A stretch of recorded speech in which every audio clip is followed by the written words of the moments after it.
that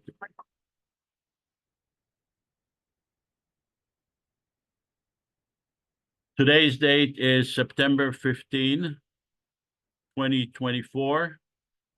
We are having an Israeli-Palestinian federal government simulation. We are proposing the creation of a federal government for the people of Israel and Palestine, a government that will represent the people in Gaza, the West Bank, and Israel. Over 14 million people. A government that will be based on a constitution, on secular principles, with a common parliament that would be the legislative branch, with a common executive branch, president and vice president, and with a common judicial branch. 3 branches of government that would include Palestinians and Israelis as equal for the entire area of Israel, the West Bank, and Gaza. We do not propose the dismantlement of the Israeli government or the Palestinian government. We propose a federal government for the entire area of Israel and Palestine that will be created by the people of Israel and Palestine and will be separate from the Israeli and the Palestinian government, separate and independent of the Israeli and the Palestinian government. You could read our constitution at IP Confederation. The constitution of the federal government is in 3 languages: English, Hebrew, and Arabic. If you go to the constitution, you will be able to see how this federal government will be created, what will be the function of the federal government with 3 branches, and how it will be related, or how it will relate to the Israeli and the Palestinian government. And like I said, this constitution is available in 3 languages. It's a very interesting read. My name is Joseph Avasar. You can reach me at josephavassar@gmail.com. Our guest today, we have 2 guests, Aziz Abu Sara and Maoz Inon. Hello, hello. Aziz Abu Sara is Yes. a Palestinian peace builder, author, and mission-focused entrepreneur whose brother was killed by Israeli soldiers. His journey from revenge to peace building has led him to implement mission-focused initiative in Palestine, Israel, and 60 other countries. Along with Maoz, Aziz is leading a movement calling for peace and reconciliation, rejecting vicious cycles of violence. Aziz has been named among the 500 most influential Muslims in the world by the Royal Strategic Studies Center in Jordan each year since 2010 for his work, cultural education, and conflict resolution. He is a National Geographic Explorer and a TED Fellow. Harnessing the transformative power of travel, in 2009, Aziz co-founded Mejdi Tours, a leader of responsible travel, pioneering the dual narrative method and innovative approaches to use travel as peacemaking tool. He is co-founder of Interact International, a nonprofit advancing sustainability, education, and cross-cultural connections. Aziz has authored 2 books, Crossing Boundaries, A Traveler's Guide to World Peace in 2020, and Strangers, Neighbors, Friends, Muslims, Christians, Jewish Reflections on Compassion and Peace in 2018.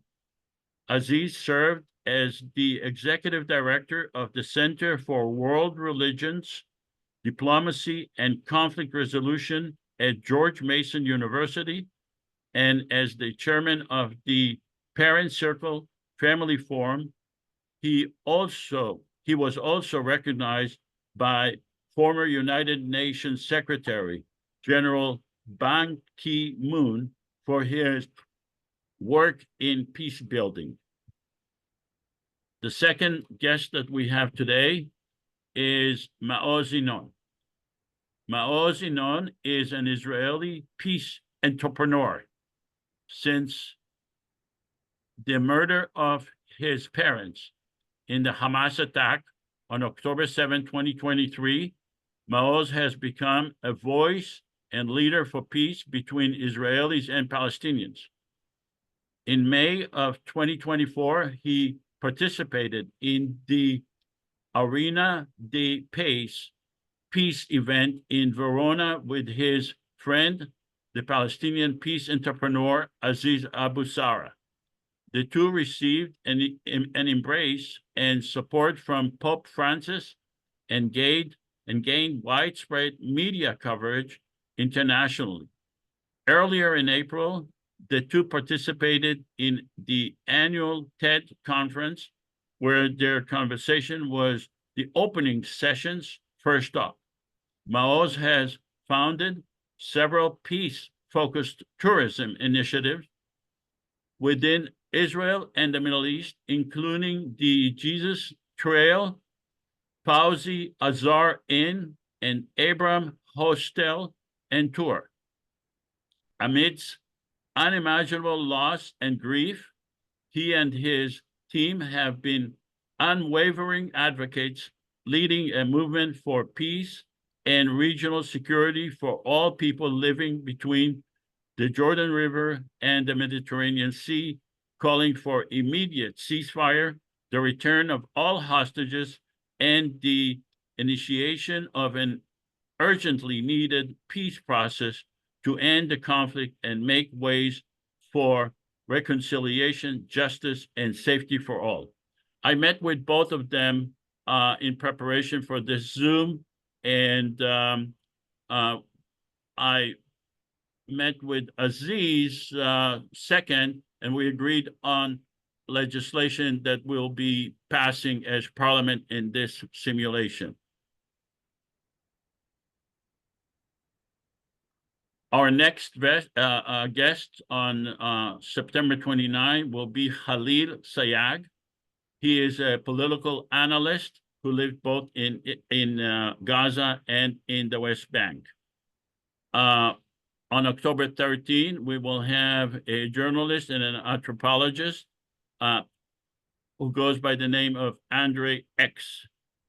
And on October 21st, we're going to have a live simulation at Claremont College with the students and faculty at Claremont College, led by Professor Mark Jerkensmeyer. We've been doing this with great success now for many years with Professor Jerkensmeyer in all the universities he teaches, and it's a great event. And you may want to come as well, because it is an in-person simulation, and it's very, very lively. Students ask excellent questions, and we enjoyed this simulation very much. That's why we are being invited year after year.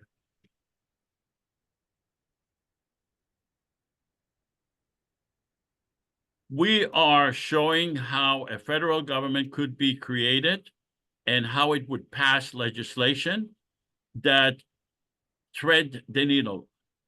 What does it mean, thread the needle? It means that the Israeli and the Palestinian governments will have very difficult time politically to veto legislation that passes both Israeli and Palestinian parliament members. That's what's threading the needle, and we are showing that. We are asking you, please ask questions, as many questions as you can. However, if you have any comments, use the chat feature for the comments, And you can also use the chat feature for questions. Nasir will administer the questions and will relay them to all of us once he read the questions on the chat. Nasir, are you here? Can you say hello? Hello, everybody. I'm here. All right, thank you. We have a short video that explains the concept of a federal government that we are proposing in a confederation. It's 2 minutes long, and I would like to play it for you. Thank you.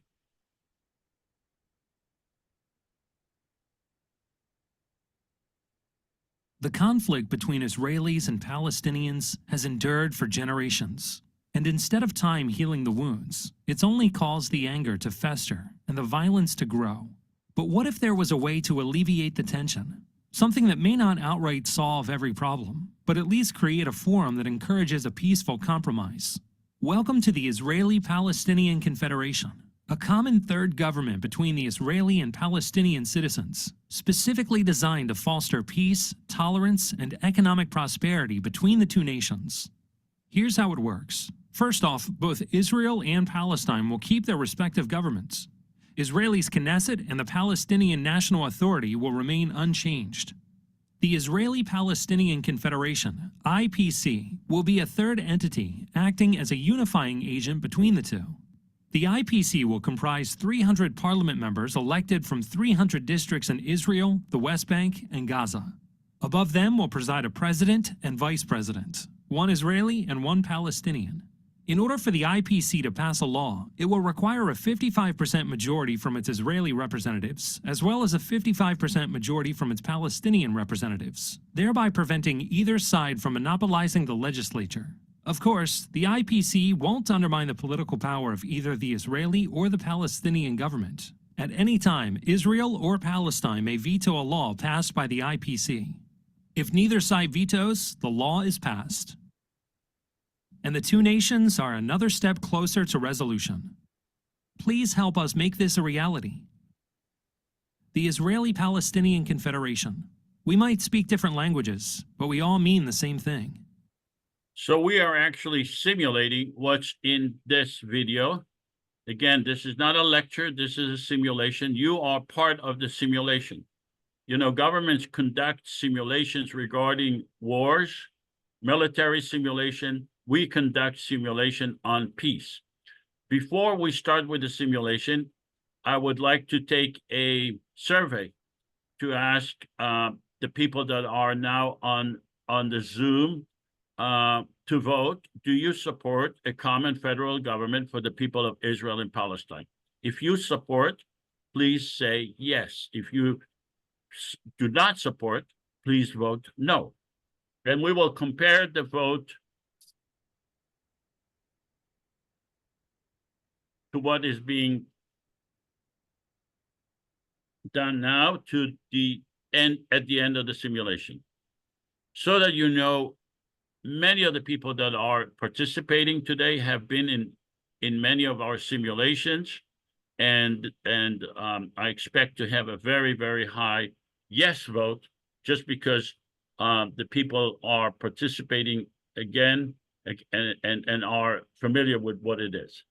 All right, let's give it another, and some people on the phone cannot vote, so I apologize for that. All right, let's publish the vote. 98% of the participant voted yes, and one person voted no. That's 2%, and we'll see if we are able to change minds at the end of the simulation today. Some people ask us, what is the difference between a confederation and federation as far as the IPC is concerned? We define it in the same way. It makes no difference. Confederation and federal government exist worldwide to address specific conflicts. Some governments refer to themselves as federal governments, while others use the term confederation. Definitions are not fixed and evolve with changing realities.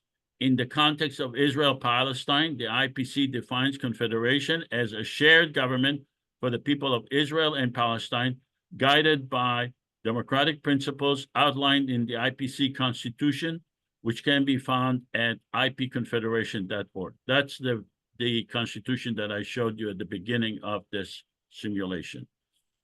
This is the heart of the simulation. And that's assumptions. We are asking you to accept those assumptions, and then we will ask Aziz and Maoz to give their opinion regarding those assumptions. The first assumption is that we were able to obtain substantial funding, somewhere around $100 million, to create a platform for elections of a federal government, meaning to elect parliament, president, vice president, and vice president by the people of Israel and Palestine. That we were able to advertise and explain and make the people of Israel and Palestine aware that there is an election, that there is benefits, substantial benefits to having a federal government, and show them the failure of their governments, the Israeli and the Palestinian governments, to give peace to the people of Israel and Palestine.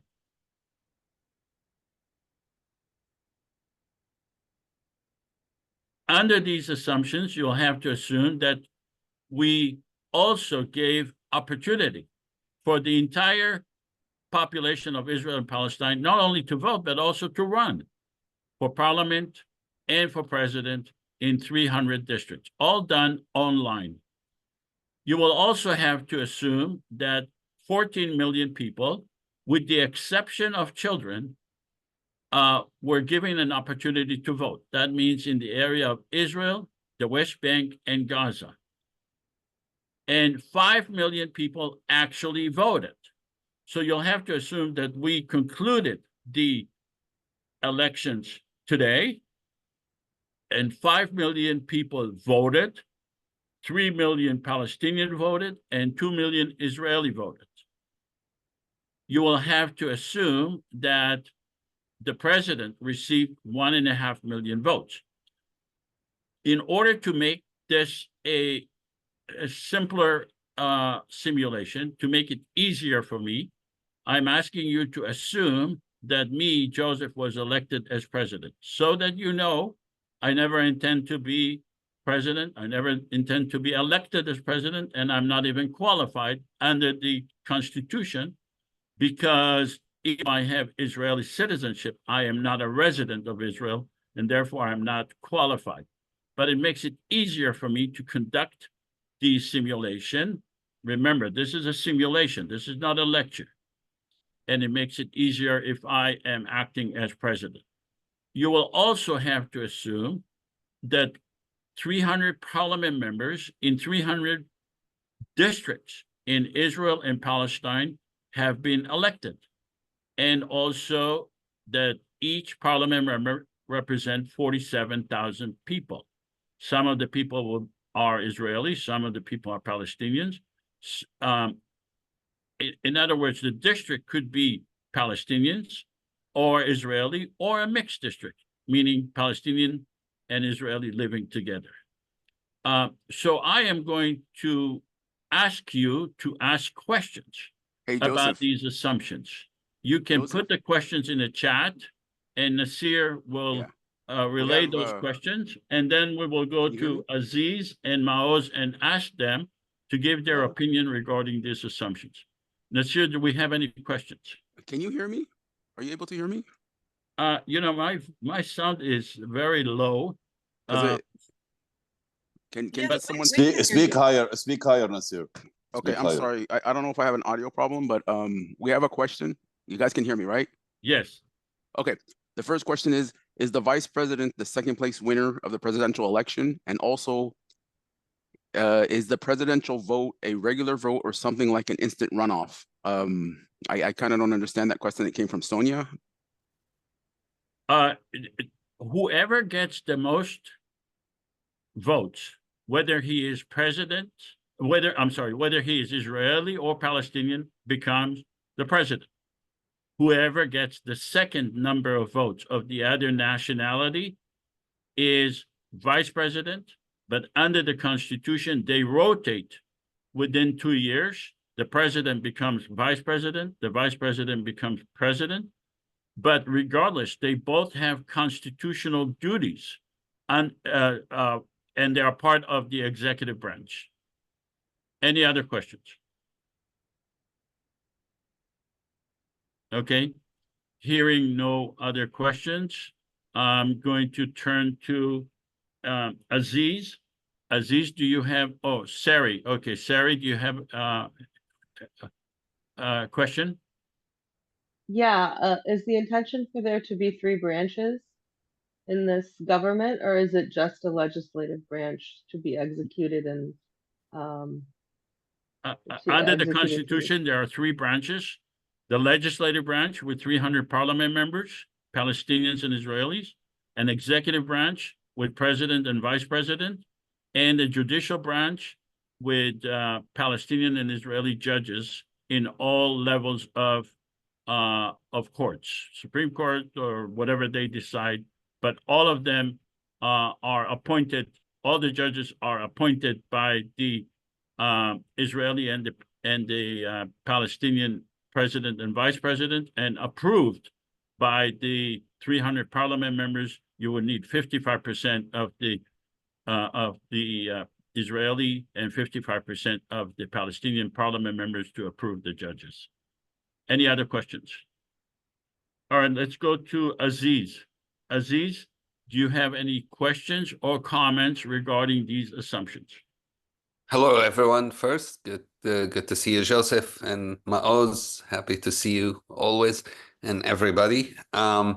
Yeah, I guess I'm looking at this, and not to undermine anything in the assumptions. I want to maybe highlight a challenge that would be faced the moment you come to the Israeli and Palestinian governments, which, as we know right now, are neither are supportive of peace or a settlement, or well, on the Palestinian side, you have the bigger problem is really more with corruption, and the Israeli side, you have the extremism from people like Ben Gvir and Smotrich and Bibi and so on. So the first assumption, I think, is that both governments would somehow allow such elections to happen. And we have to make that assumption because even with the Palestinian election in East Jerusalem, Israel would not allow it to happen. So I think that's the bigger assumption we would have to maybe add here is somehow, and I'm not fully sure how we would have to convince both of these governments to allow this election to happen. And mainly because I can assume both of them will see this election as a threat to themselves. Any new power, any new authority that is speaking in a language that doesn't align with their language is a threat, but also it means a rise of a new leadership. And as we know, this is definitely true for Netanyahu and true for Mahmoud Abbas. They do not like any new names that could challenge their authority. And so there's a major assumption here that both of these governments would be allowing it. The second assumption, which I think is equally important, is will there be any calls to boycott this election from people who will oppose it, and how you will have to deal with boycott for these elections. I would expect such boycotts. There are different groups who probably would not want to see this happen. For example, I can see Hamas boycotting it. I can see the settlements potentially boycotting it. But if we assume that they don't, I have then a third comment would be, is the one area in, and this is maybe a question, is I'm wondering, how do you deal with settlements votes? Do you look at it regional and then you have a representative from, let's say, Yitzhar and the next Palestinian village, where one person would represent both? Would that count as a joint area because they live right next to each other? Would one of the, like, Msafir Yatta and Kiryat Arba be lumped together, or Susia and the settlements around it be lumped on together? So that creates a bit of a challenge for me to see how that would work. So I assume that we can name many more assumptions because there are many challenges to get to this point. But with the assumptions you have here, I don't have any issues with it. All right, before I go to Maoz, I'd like to respond to your questions. We are not assuming that the Israeli or the Palestinian government will allow this. We are not assuming that we are requesting or requiring their approval. This election will be conducted online. Whether or not the Israeli or the Palestinian governments will allow it or not,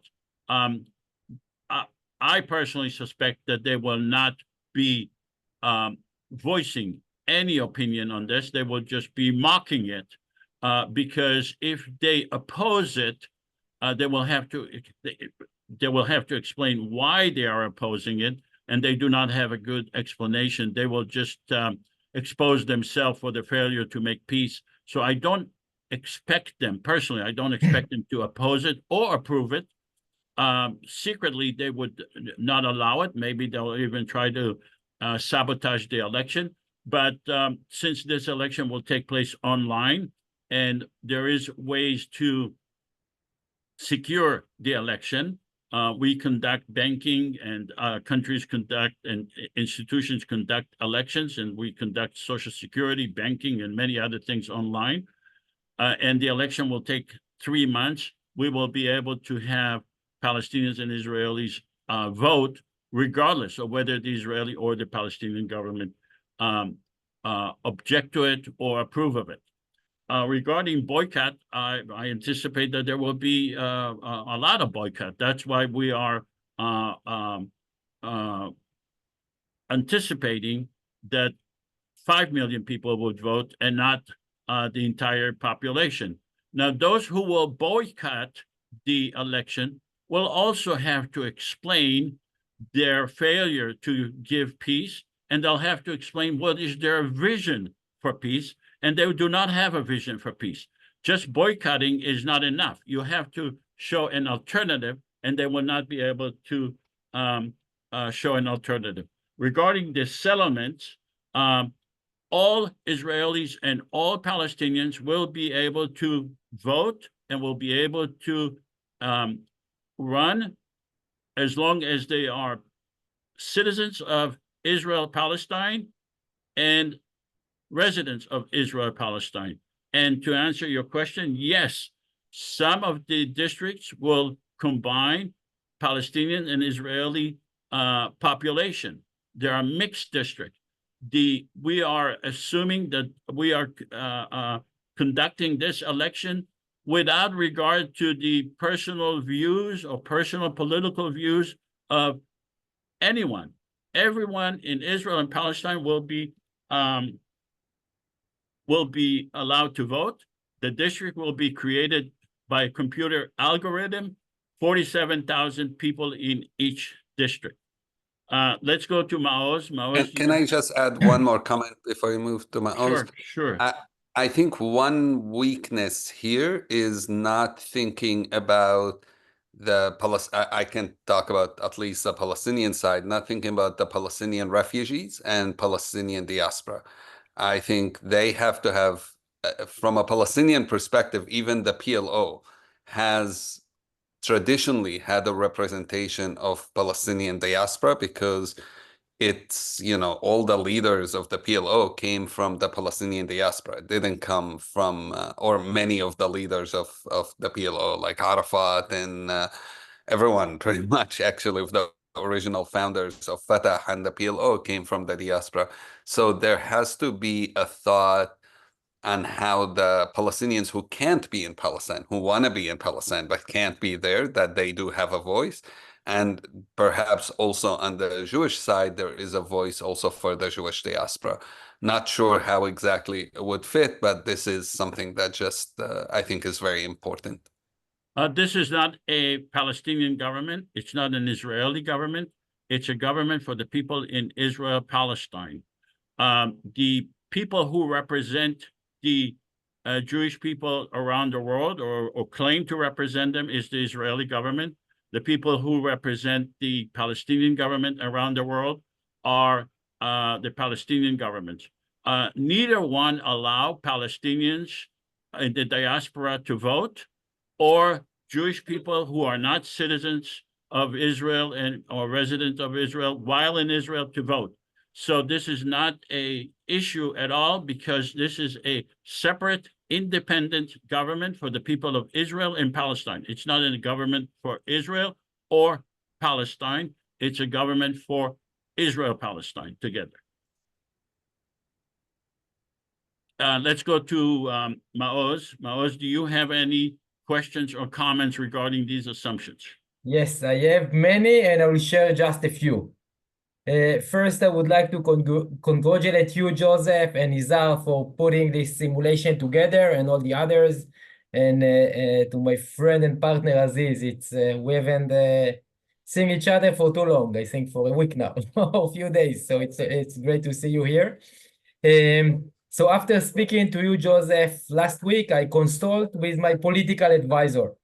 That happens to be my 16-year-old son. And my son told me, Dad, this is a fantasy dream.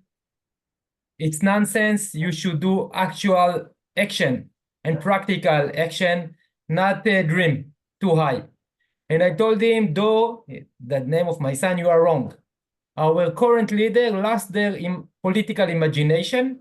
And this simulation is exactly what we need to offer and what we can bring. The peacemakers, the peace activists, this is what we can bring to the table, because they do, like you say at the beginning, Joseph, they do just war games. They don't do peace games. So this is a great exercise. Saying that, I think that, and I've been an active peace entrepreneur for the last 11 months. There is an urgency. We die here. We literally, Palestinian Israelis, die on the ground. There is an enormous urgency to take dreams and make them into a reality. We cannot do many more simulation. We cannot do simulation in universities or maybe parliaments. We must start execute. Because if we won't execute now, there will be no one left here. There will be no one, no people would be able to live here. Not the Israeli people, not the Palestinian people, between the river to the sea. So as important this simulation is, we must start execute. Otherwise, it will be too late. It's already too late for Aziz's brother. It's too late for my parents, but it's going to be too late to millions.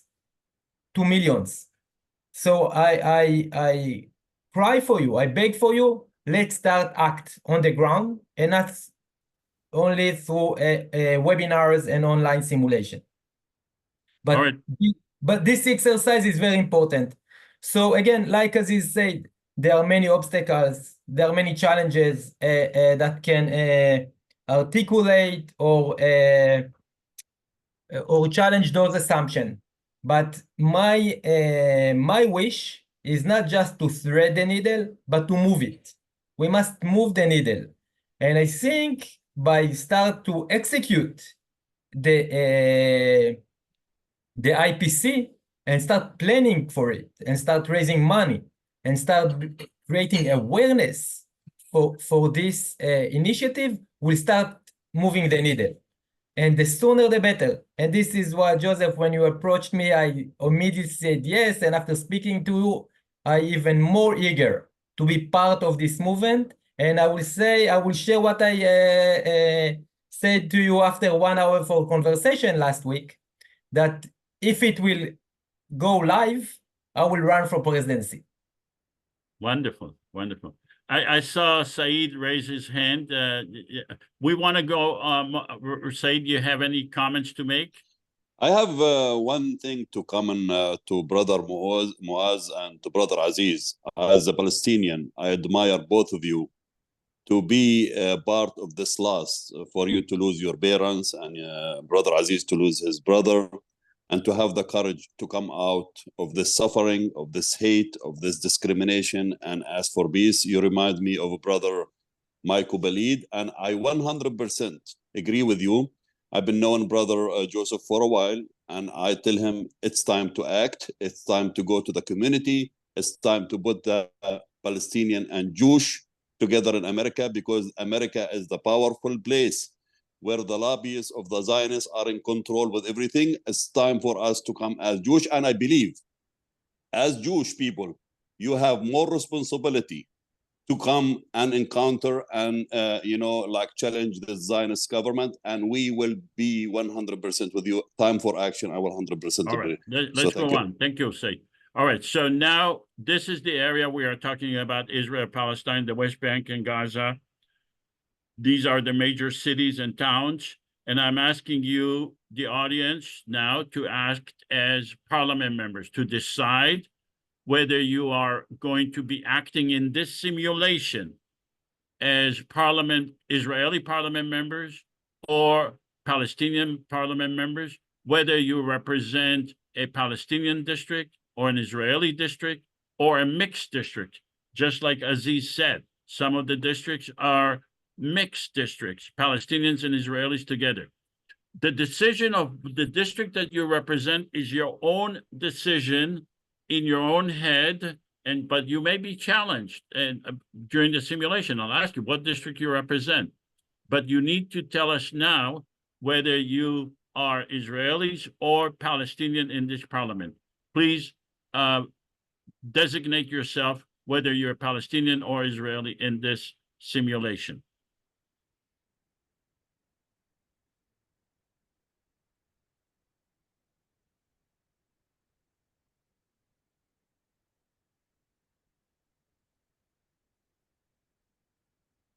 All right, I'm giving you 5 more seconds to decide for those who did not designate themselves yet. Okay, please publish the vote. We have 23 Palestinians, parliament members, and we have 26 Israeli parliament members. You will be asked now to decide the district you represent and to vote. From now on, during the simulation, you are continuing to be a parliament member. I asked Said to be the president of Palestine. He agreed. I asked Lawrence to be the prime minister of Israel. He agreed, even though personally he does not agree with the Israeli prime minister, but he was generous enough to assume his role. So we are now conducting a simulation as if we are parliament members, and if we have, I am the president, and as if we have an existing Israeli and Palestinian governments. All right. So the first order of business that we have to do is ratify the Constitution. Libby, if you're here, would you be so kind as to read the Constitution? All right. We believe that Palestinians and Israelis are entitled to equal rights under the law and guaranteed human rights and freedom. The Israeli-Palestinian Confederation does not intend to supersede or supplant the Palestinian or Israeli governments, nor to abrogate or undermine any agreements between those governments. We recognize the need to work with the Israeli and Palestinian governments. Our purpose is to resolve conflicts and to expand the relationship between Palestinians and Israelis in a fair and equitable manner. We believe in equal rights under the law, guaranteed human rights and freedom for all. We voluntarily give the legislatures and the governments of Israel and Palestine veto power over legislation we pass relating to the domain of control of those governments. We believe in the separation of power between the legislative, executive, and judicial branches. We believe in the creation of a permanent secular government for all the people residing in Israel and Palestine. We believe in having a separate judicial branch relating to IPC legislation with Israeli and Palestinian judges, with a system to avoid biased decisions based on nationality. So this is a short version of the long constitution that is on our website. In essence, it says that we do not intend to undermine or supersede the Israeli or the Palestinian governments, and we will give them a veto power relating to legislation that we pass that violates their sovereignty. Before we go to Aziz and Maoz, we need to ratify the Constitution. First, Palestinians need to ratify it, Palestinian parliament members, and you must ratify the Constitution because you have been elected to work under this Constitution. And just like any other constitution around the world, you must ratify the Constitution. If you do not ratify it, you will be expelled from the parliament, and the person who received the second number of votes in your district will be elected as the parliament member as long as he or she ratified the Constitution. Palestinian parliament members, please vote on the to ratify the Constitution.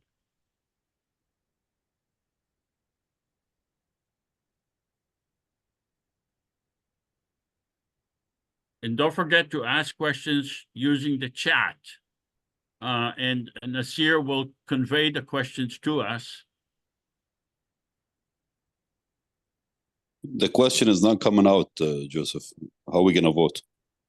You should get it pops up. It just popped up, Aziz. You cannot vote, Nasir. You are. Oh, no. Saeed can vote because he's the Saeed, you president. cannot vote. You are a president of Palestine. You're not part of our government. So the question is not coming to me. I understand. Okay. No, it's not.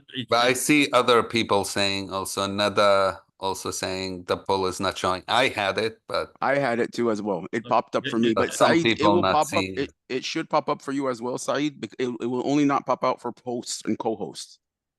All right. Okay. Publish the vote. 92% of the Palestinian parliament members voted to ratify the Constitution. 3 parliament members who were elected voted not to ratify the Constitution.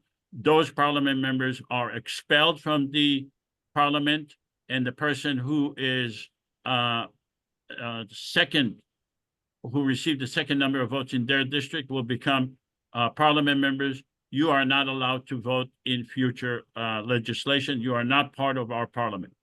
Let's go to the Israeli parliament members. The same rules apply to you.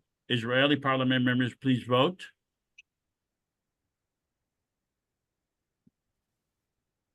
Again, some people on the phone may not be able to vote. The Israeli and the Palestinian parliament members, the Israeli and the Palestinian heads of governments are not allowed to vote. You are in a separate government. You cannot vote in our government. You only have a veto power. Okay, publish the vote. 100% of the Israeli parliament members voted for this constitution. So congratulations. This constitution has been ratified, and this is a momentous event in the history of Israel-Palestine, in the history of humanity. It's never been done before that the people of Israel and Palestine, in the area of Israel-Palestine, voted for a constitution, voted for a government that is secular for the entire people of Israel and Palestine. The constitution that we just passed and the election undermines the existing government's use of fear and hate to justify their actions. It removes the collective stigma against Israelis and Palestinians that we are not able to make peace, that we are just fighting each other.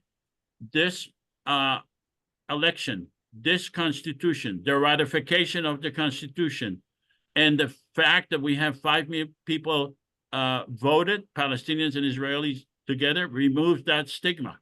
It provides huge political capital to me, the president, and to the 300 parliament members to demand economic and political benefit from all over the world and countries all over the world. It compels the government of an organization to contribute to us because we have proven that we are able to make peace, Israelis and Palestinians together, and we are able to create a federal government together. So let's go now to Aziz to have your questions and comments regarding this constitution. I have only really one. First, I agree with Maoz, with what Maoz said earlier, and this is in some ways a response to that. I think if we, in the earlier conversation, said we will not seek the approval of the Israeli or Palestinian government to have elections, we will not, we don't care what they say, because we probably all here, most of us here, agree that both governments are, irrelevant for the future of this place and has led us to where we are today. I'm not sure giving them the veto actually helps, because yes, we might need to engage with them to get some of the decisions made to apply and to happen. But the moment you give them a veto power, you're making them relevant again, and you're making their approval important for anything you're doing. So I personally wouldn't focus on giving them any of that power. You are mobilizing the people behind you, not mobilizing. Ben-Gvir will never come to our side. Sinwar will never come to our side. All these guys who really seek their own power grip, they will never come to our side. So I would say that's the one part in this constitution that is problematic for me, is not giving the Israeli or the Palestinian government that much respect and power and recognition. All right, we will deal with that veto power soon enough. Let's go to Maoz. What are your thoughts regarding this constitution? Yeah, I do. Again, I agree with Aziz. Because if we are being legitimized and empowered by the people, all people, both people between the river to the sea, we don't need another legitimacy for neither the Palestinian authorities or the Israeli parliament. I think we are above it. Yeah, but again, I think beside that, I do think that the constitution is very solid and powerful. I'm sure we're gonna have some issues with the secular government. There are many religion people living between the river to the sea, and we need to see how we prove or explain or that that we need a secular government. This is something that we need to work very hard to explain why and how we're going to do it, with not jeopardizing their religion or their culture or heritage. But beside that, I think it's a very strong constitution. Remember, we are not replacing the Israeli or the Palestinian government. So No, I know. But again, if it goes as planned and as the simulation, and 5 million people between the river to the sea will vote for us, we are basically would live down with no legitimacy, which basically is what we want to do and what they will be afraid of, while they're gonna try to jeopardize and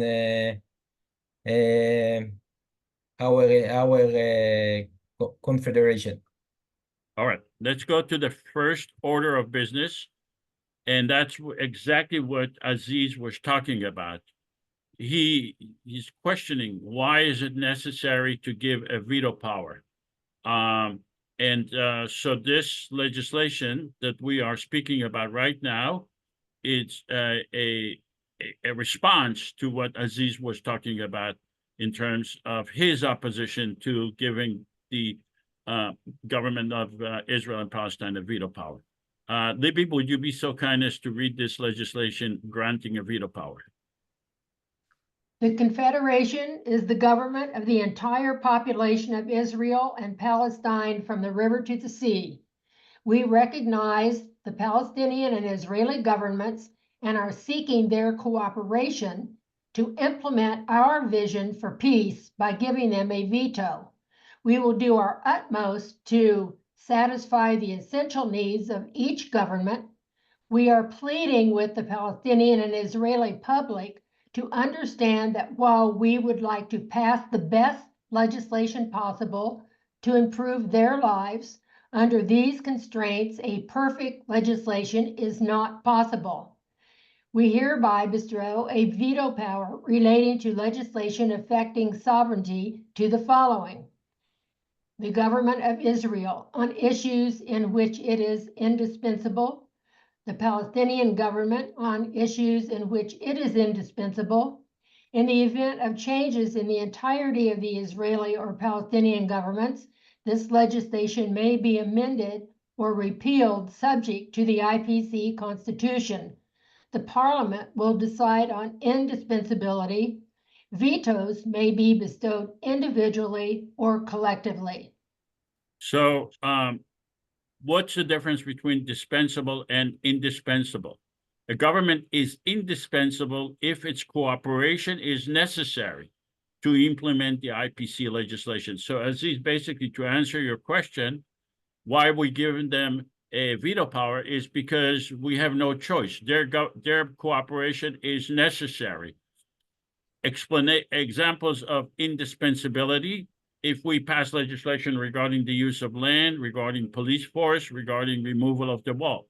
However, on issues that our own budget, ratifying our own constitution, appointing IPC ministers and judges, that's not relevant to the Israeli or the Palestinian governments. It's not part of their jurisdiction, and therefore they are dispensable. Why do we give a veto power? Because the veto power provides a safety net to both sides. It gives them assurances that their concerns will be taken into consideration and that we are not a subversive organization. It increases the likelihood of Israelis and Palestinians, the population itself, to vote and to run for parliament and president.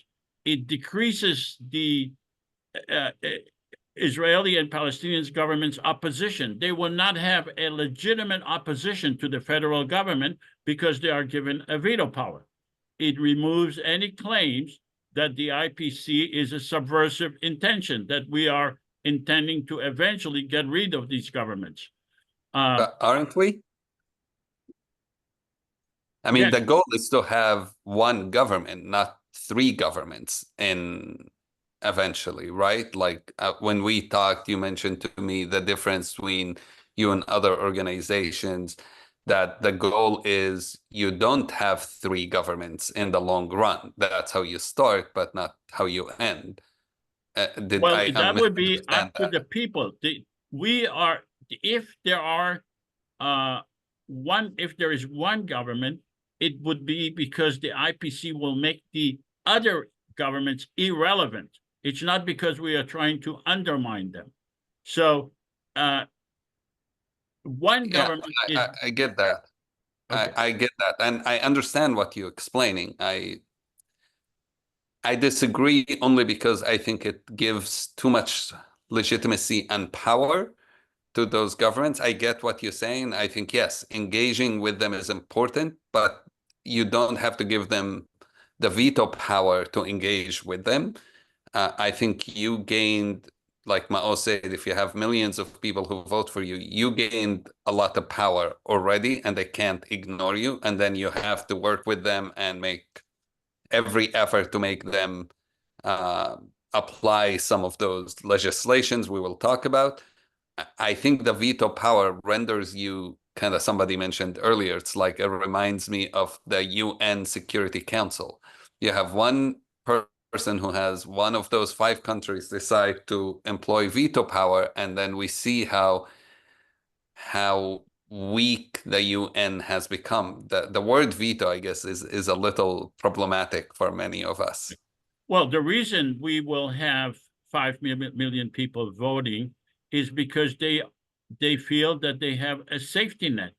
They will not vote for, in our opinion, for a federal government that does not give a veto power to their own government, because it will be seen as a subversive organization.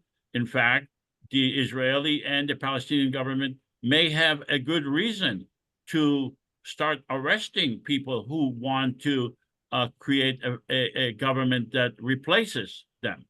But this government does not want to replace them. That's the threading of the needle that is necessary in order to make those to be able to make peace. All right, let's go to voting. Let's go to Palestinian parliament members. First of all, are there any questions by the audience regarding the veto power? If you allowed me, Joseph, the gentleman is bringing a good point, but we all forgetting that the Palestinian Authority that you consider a government is living under the occupation. And I believe, as a Palestinian PLO supporter, Fatah supporter, I believe if you allow the Palestinian Authority to understand our the plan, I think they will be part of it. Not just they are not even fully functional government under the occupation. So when we are talking about veto power, actually it will be, the power will be given to Israel, not to the Palestinian Authority or the PA. So the Palestinian Authority, I think, will welcome a move like this and will support a move like this, in my opinion. The veto power elevates the status of the Palestinian government to the level of the Israeli government. And that's important to garner support by the Palestinian people and some Israelis. Let's have the Palestinian parliament members please vote on this legislation. Palestinian parliament members, do you support giving a veto power?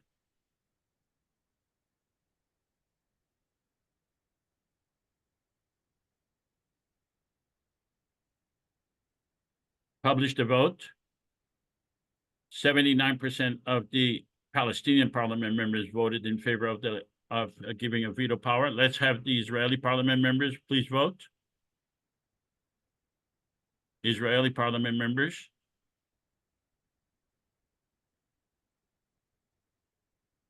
Publish the vote. 82% of the Israeli parliament members voted in favor of this legislation. 18% voted against it. So we have more than 55% on each side. So we agree to give them a veto power. Let's go to the first substantive legislation. And that's what I discussed with Aziz regarding common police force. Wait, sorry, 1 second. I think something's broken because I get the question for both.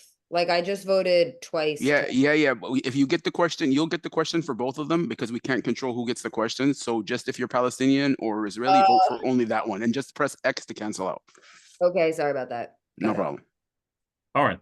Common police force. Libby, could you please read? We already got a rigged election, Joseph. She voted twice, Sonia. I've been voting twice this whole time, but Yeah. I've been voting just like yes for everything. So not.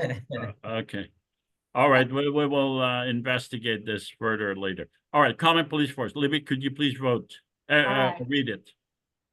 Equal number of Israeli and Palestinians at each level. Distinct uniforms for the common police force, different from the Israeli or Palestinian police force. Independent of the Israeli and Palestinian security forces. in cooperation with the separate Israeli and Palestinian authorities. Address sensitive religious, cultural, and language requirements. Facilitate the operation of the joint economic zones. Investigate corruption by administrators who refuse to teach tolerance. Investigate allegations of intolerance and the racist hate crime against Israelis or Palestinians. Assist in managing checkpoints. Guard the Parliament building and the threats against members of the Confederation. Facilitate access to end safety of religious facilities. We hereby submit this legislation to the Israeli government and the Palestinian. We bestow upon them a veto power which may be exercised in the next 60 days. All right. Maoz, do you have any comments or questions regarding this legislation for common police force? Okay, it's the first time I see it. It's very ambitious. It's very ambitious, and we need to see that they don't step on the toes of the Palestinian or Israeli police force. To set a very distinctive borders or between them. Yeah, Well, and to it work says with in harmony with it says the in cooperation with separate Israeli and Palestinian authorities. it's very ambitious. All right. Let's go to Aziz. Aziz, do you have any comments or questions regarding this legislation? No, I mean, like Mao said, this is definitely very, very ambitious, and it might not be the first, obviously, legislation you want to start with. However, in a future place where justice is important and rule of law is important, one of the failures of both justice and rule of law today is the current policing, military occupation, obviously. And so creating a joint police force where Palestinians have equal power to Israelis and can uphold the rule of law, that is extremely essential for any peace agreement to last. So I find this to be very, very essential, even if it's not the first thing and it might take time for it to work and so on. I think it's very important. Nasir, are there any questions on the chat? No, just general comments that have nothing to do with the. Okay, let's have the Palestinian parliament members please vote regarding this legislation.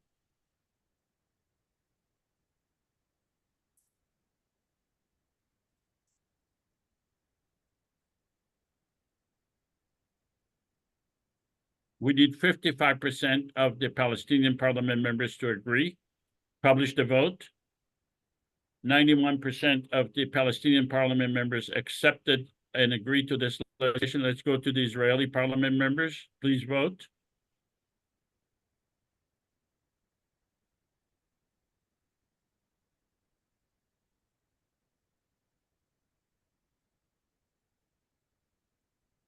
Publish the vote, please.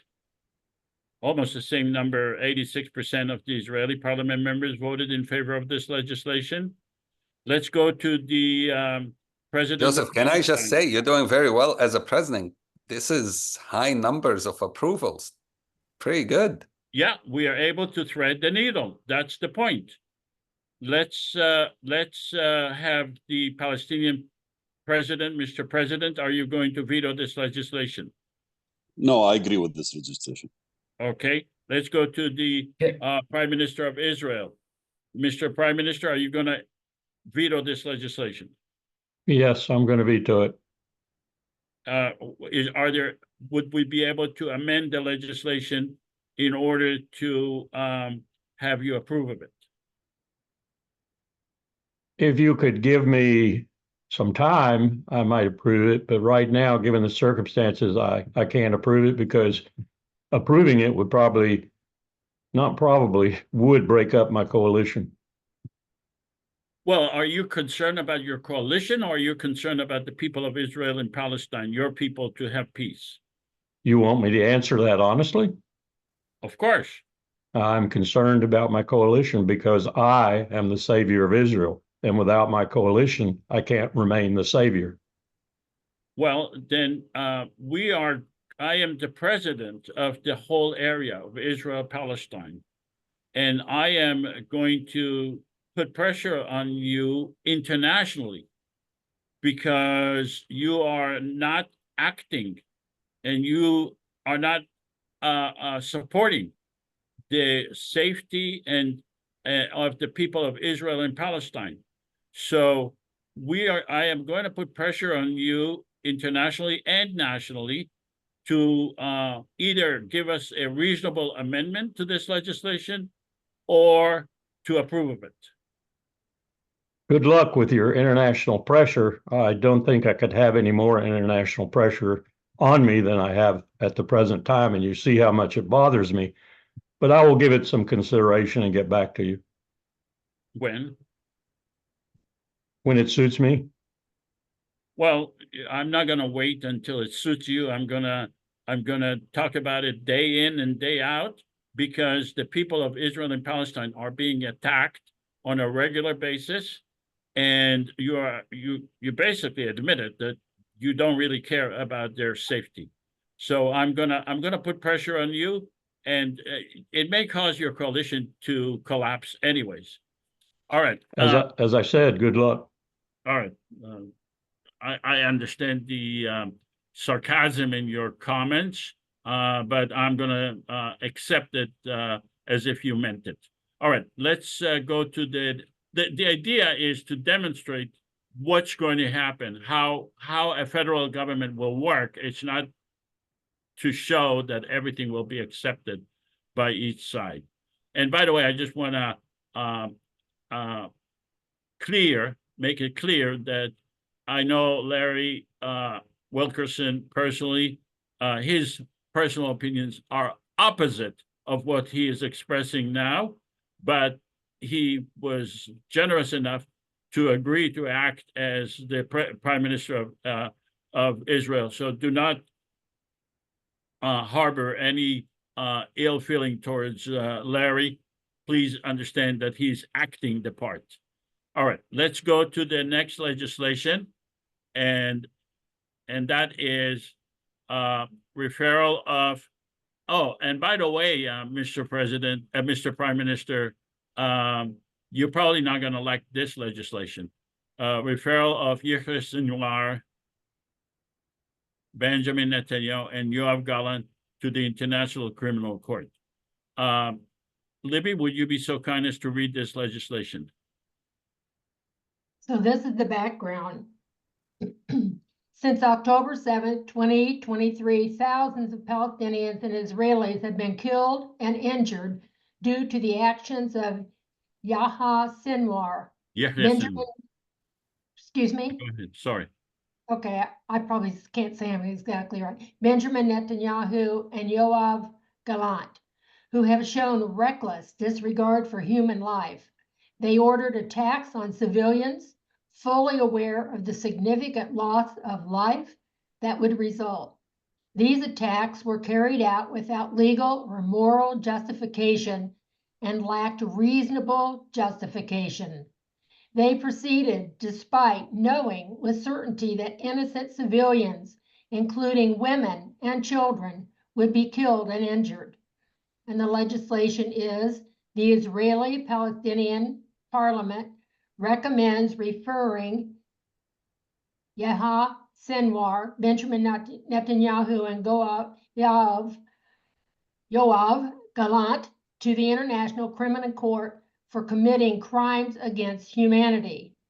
Do you support the referral of these three men to the International Criminal Court justice? All right, so we are the only government of Israel and Palestine. We are the only legitimate government of Israel-Palestine. We believe that these three gentlemen have committed crimes against humanity, and we are, as the government of Israel-Palestine, we want to refer them to the International Criminal Court. before we take a vote, Aziz, do you have any comments or questions regarding this legislation that we are about to pass? And my only thoughts is I definitely support it, and I support it because I think accountability is important, not because of revenge or anger. I think without accountability, you can't have a future where people know if you do this, this is a consequence. And and it's not necessarily saying these people have done these things. They are going to court and they have their day in court. I think there should be a mechanism for people to have their day in court and see if they're guilty or not. So I'm all for it. All right. I have Maoz, do you have any questions or comments regarding this legislation? Yeah, I totally agree with Aziz, and the sooner the better. And this is also why when it's just a simulation, we are in many aspects, we are missing the point, because those people are still in charge or leading Hamas and the Israeli government. And I cannot say if they are doing war crime, if what's happening now in Gaza is genocide, or if what happened on October the 7th is genocide. But we must strengthen the International Institute, and we must, with all our power, call them to act upon their own tools, and the sooner the better. All right. Questions, comments? Nasir, are there any questions? There's people with their hands raised in the chat. There's not really questions relevant to the. All right, so could you call their names, because I don't see the chat. Shlomo has his hand, and Sean. I don't know if you can't type it. The reason why we ask people to type it is that we want to stay on focus, because when we open sometimes the questions, it shoots us off into 50 different directions. So we want to stay focused on the legislation, and then afterwards we'll have a general discussion and you can pose your comments and questions. Correct. Yeah, I disagree with the question. I don't think Sinwar is equal to Galant and Netanyahu. But did you hear? Obviously, I'm sorry. No, I cannot vote on it because I disagree to include Sinwar. With all my dislike of him and of his organization, he is not a war criminal. He's not the war criminal that the ICC needs. Maybe we judge him in a different court, but I see a huge difference between him and the other two, right? I mean, the other two declared that they want to do genocide, and they do the genocide. And he never declare that he wants to kill all the Jews or all the Israelis. He never did. On the contrary, Hamas tried to have agreements with Israel for the last 20 years with no But success. Shlomo, this would have to go to court. So we're not saying they're guilty. They go to court. They have their day in court, and they have to prove whether or not they're guilty of genocide or crimes against humanity. That's what Aziz made his comment that he made. Let's have our Palestinian parliament members. We need 55% of each. Palestinian parliament members, please vote. Palestinian parliament members. But the problem, if I disagree with Sinwar, how am I going to vote on this legislation? I disagree as a Palestinian. You don't have a right to vote. You are a president of Palestine. Okay. Publish the vote. 78% of the Palestinian parliament members voted in favor of this legislation. Let's go to the Israeli parliament members. Israeli parliament members, please vote.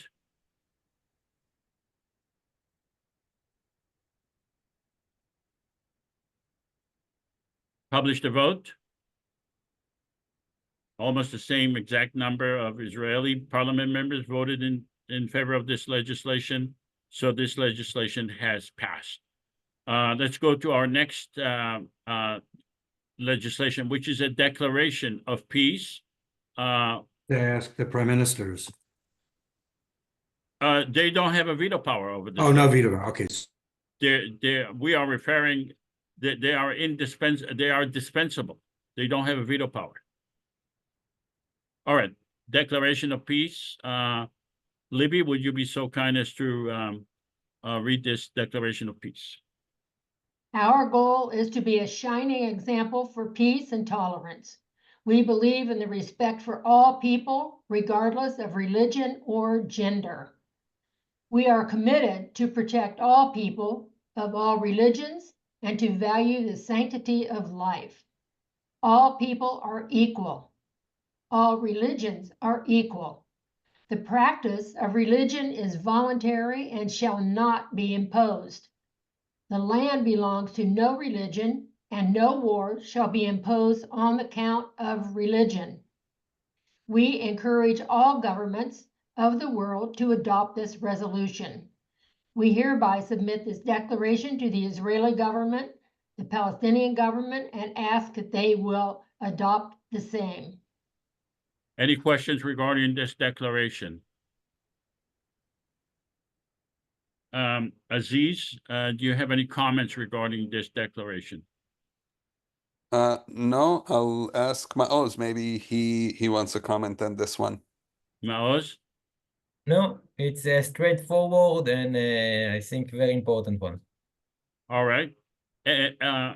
Nasir, are there any questions regarding this declaration on the chat? Let's have there's a question from Neda Qadra. Says, can it be amended or expanded? I don't know. Is that to include a universal universal Declaration of Human Rights? Everything can be, including the Constitution, could be amended. You need 55% of the Palestinian parliament members and 55% of the Israeli parliament members to amend. And by the way, I forgot to mention regarding the police force, under the Constitution, the vice president is in charge of the police force. So whoever is the vice president becomes the in charge of the police force. All right, let's have the Palestinian parliament members please vote on this legislation.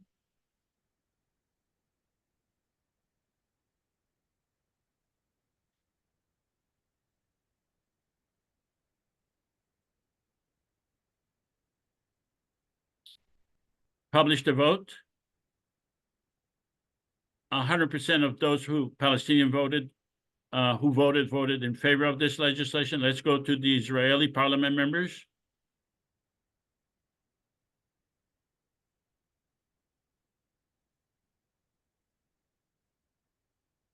Publish the vote. 100% of the Israeli parliament members who voted in favor of this legislation.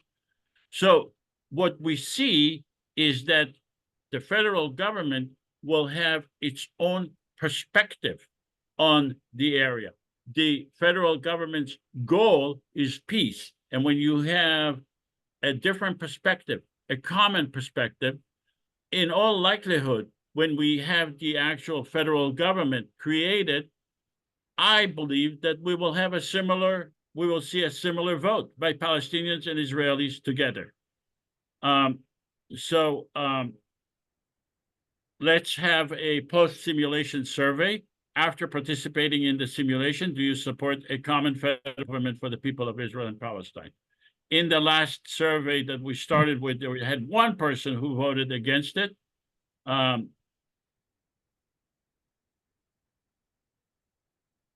Joseph, this is both for Israelis and Palestinians, or everyone voted? Everyone. Okay. This is for the entire audience. Maoz, you're an honorary Palestinian citizen anyway. You can vote. Okay, publish the vote. So we remain with that one person. So could that one person, could you please identify yourself? Yes, I'll do that. I had one question, Adam. which was, at the very outset, 3 people were against ratifying the Constitution. They were immediately expelled. My reservation about voting is that no efforts were made to bring their objections into the discussion. Once that happens, I would be happy to vote. Well, they had a year to campaign, to read the Constitution, and people voted. And after they voted, they were asked to ratify the Constitution. And despite their representation to the people of Israel-Palestine, that they are accepting the Constitution, they betrayed their own campaign, and they voted against the Constitution. So what discussion would there be for people who ran for parliament, elected by the people of Israel and Palestine, and then refused to ratify the Constitution? And besides, what is your objection to the federal government? What is your reasoning for objecting to or not accepting the idea of a federal government? I have no objection. I just was waiting for the explanation that you just gave. Okay, So are you now in favor of the federal government?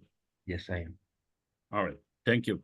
All right, so we are, I believe that a common democratic confederation government, it can bring peace. It is very easy, relatively easy. In my opinion, we would need about $100 million to make all these assumptions a reality.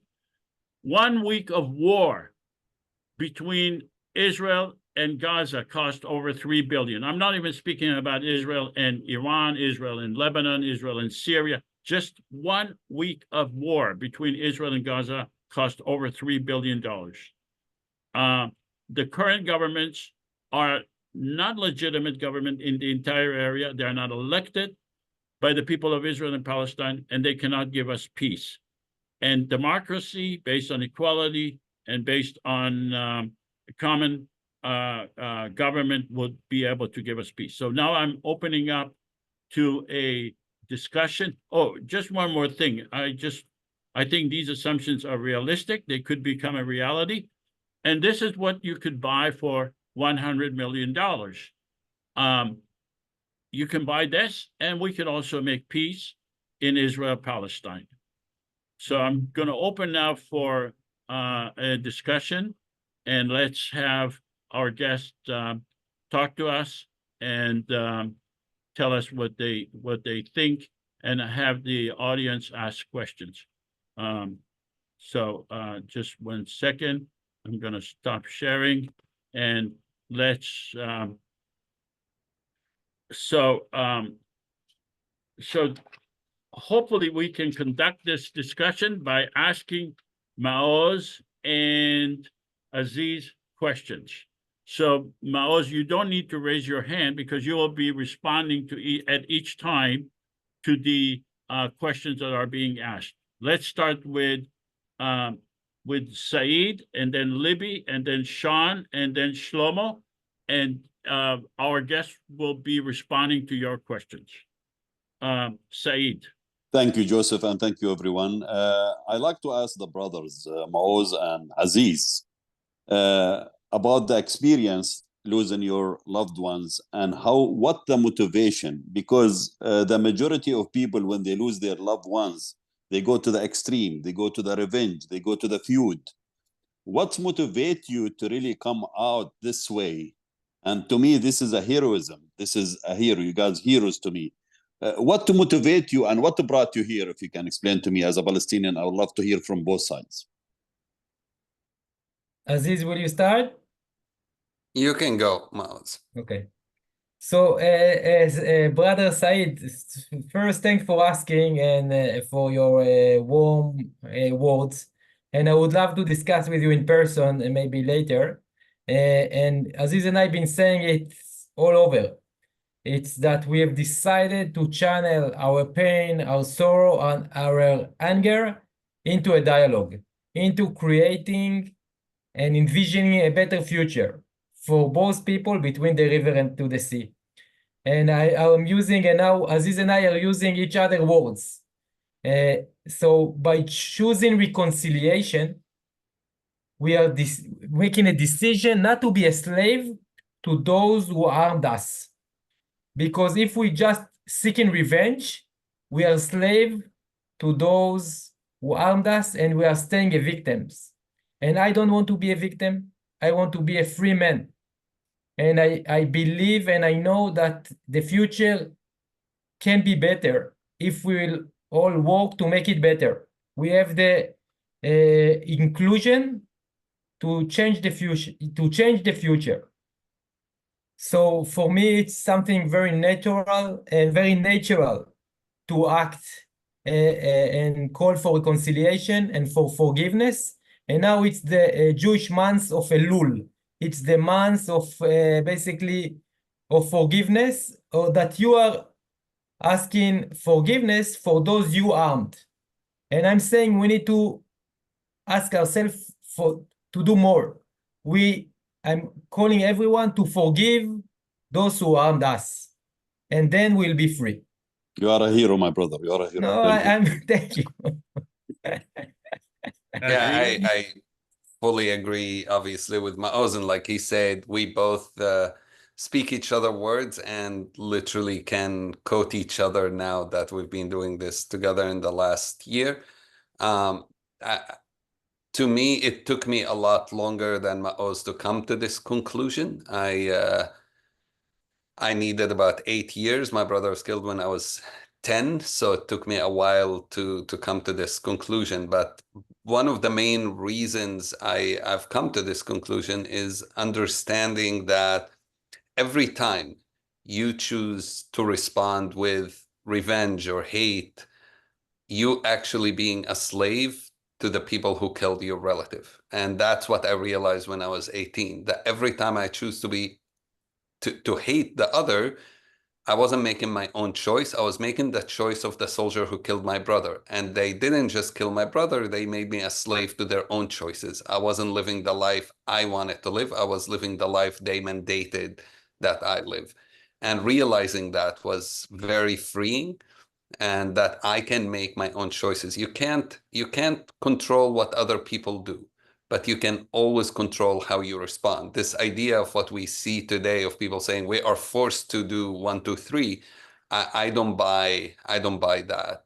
You always have the ability to make your own choices, and Maoz and I are just an example, and there are many like us, an example of those who said we will not let our pain justify hate towards other. We will not make our pain a reason that others end up joining us and becoming part of this growing group of people who are losing family members. We have friends today who've lost not just 1 or 2 or 3 people in their families. We have friends who've lost dozens of people in their families right now in Gaza, for example. So we want to stop that. And I think there's nothing more powerful than living for a cause that stops people from suffering like we did. It gives such a powerful meaning to everything we do. And so that's the highest level of satisfaction in some ways, is knowing that what we do could change reality and could save, even if it saves one life, it's worth it. So that's been our mission, and yeah, we'll keep doing it until we get what we want to get, until we have a time where people are not killed in our region. But not only that we have equality, we have justice, we have dignity, we have recognition, we have reconciliation, that those values eventually are implemented. My brother, quick question. Where you lost your brother? Just one more question. Where you lost your brother? when استشهد أخوه? Intifada al-Ula, first Intifada, and he was beaten up, tortured in prison. He died soon after his. I was part of the first Intifada. Which area? He was arrested بالعزرية, was interrogated in Jerusalem, al-Dahriya, and Bitunia, and then he was in the prison when he was sentenced on suspicion of throwing rocks. He was in Naqab, the Negev prison. I went to all of these. God bless his soul. Allah yarhamu. If we talk more, we'll probably, who knows, you might have met him. Sure. You never know. We're gonna thank you. We're gonna Joseph, he's took a quick break, so I'm gonna continue. So we're gonna continue with the people who raise your hand. Try to keep your comments, your questions and comments concise and quick, so that we can move on, because there's a lot of people here. We're gonna hear from Libby, and after Libby is Sean and Shlomo. Go ahead, Libby. I want to thank both of our guests for what you both just shared, which to me is very powerful and is the bottom line of what we should all be doing. I'm a big fan of dialogue and bringing people together and face-to-face relationship building. I almost hate to go back to a question. I feel like that's such a beautiful way to end. But we talked about veto, and every meeting we get together, we talk about veto power, and it always kind of comes up as a question and being misunderstood. And I understand it partly, but then in what both of you shared today about how it gives the governments too much power, kind of like we still depend on you to take us over the finish line. I think Lynn Feinerman, if I saw your message, said something about maybe we need to rethink this. Maybe besides just the veto power, perhaps there's another approach to this, and I don't know what it is, but because it is such a controversial issue, maybe there is another way to talk about how to, as a new government, how do we work with the existing governments in a way that doesn't give them power, doesn't push us to push them around, but enables us to work together in a way that's going to be more productive than us against them on these most serious issues. So I guess I'm asking again a little bit more creative thinking behind veto and other ways of working with the new government and the existing governments. Right. I mean, we agree with you fully. One of my favorite things often to say is I think we have to stop looking at people as just Israelis versus Palestinians, Muslim versus Jews and Christians, Arabs and non-Arab. This is what got us to where we are, and we have to, if we are to divide ourselves, I prefer to divide ourselves as those who believe in justice, in peace, in equality, in dignity, and those who don't yet. And our mission is to convince those who don't yet to join us. And in some ways, the answers I see on the chat, it's busy with a question about how can nonviolence really work in this time? And I would say it's the only thing that works, because we are seeing what the results of violence. It hasn't worked.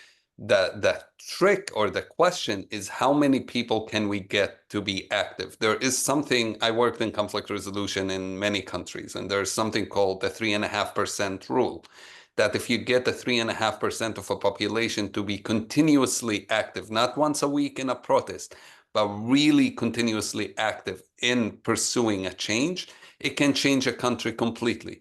We've seen that happening in a positive way and a negative way. This is how the peace agreement was derailed in the beginning, because those who were against it were much more active than those of us who became kind of sleepy and indifferent. The idea that nonviolence doesn't work everywhere, I can tell you, I've worked in Afghanistan, I've worked in Syria, I've worked with people who negotiated with ISIS, and nonviolence done right does work. Done right meaning, like I said, you really do hardcore work. You do hard work activism. You don't do it just every month or just go on Twitter and add a couple of comments. It means being out, doing things on a daily basis. It's your life. And if we can get a small number of Israelis and Palestinians, 3.5% is not huge, to commit to do that on a daily basis, I think we can make a huge change. So what we need to do that is show people that there's hope. People have lost, I think, the ability to imagine, the ability to dream. And our job is to give people that ability to dream of a different future, the ability to have hope, to create hope. You know, Mahmoud Darwish says, without hope, we are all lost. And that's what's happening today. People look at the reality and say, I don't see where we can go. If we can recreate that hope, I think we can get way more than 3.5% to do that. Thank you. Sean, you're actually, Yes. Sean, did you lower your hand, or did you, I just have a general question. just have a general question. Right now, with the ICC and the International Criminal Court, holding Israel accountable for their action, but I'm highly doubt if this is going to happen because I know that South Africa is this going a case against Israel for their crimes, but I don't know if that's going to happen because right now.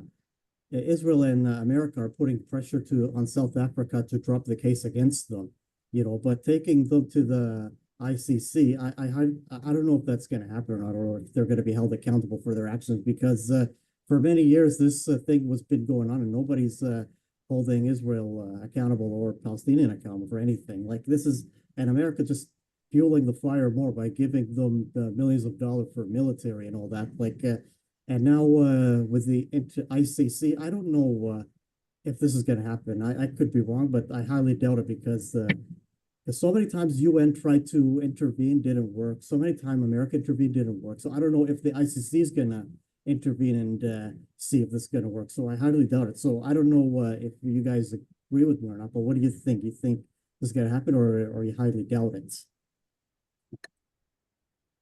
I will answer it with a bit broader answer, if it's okay, Shen. Okay? Okay. Okay. So again, both Aziz and I have been entrepreneurs in the tourism field for many, many years.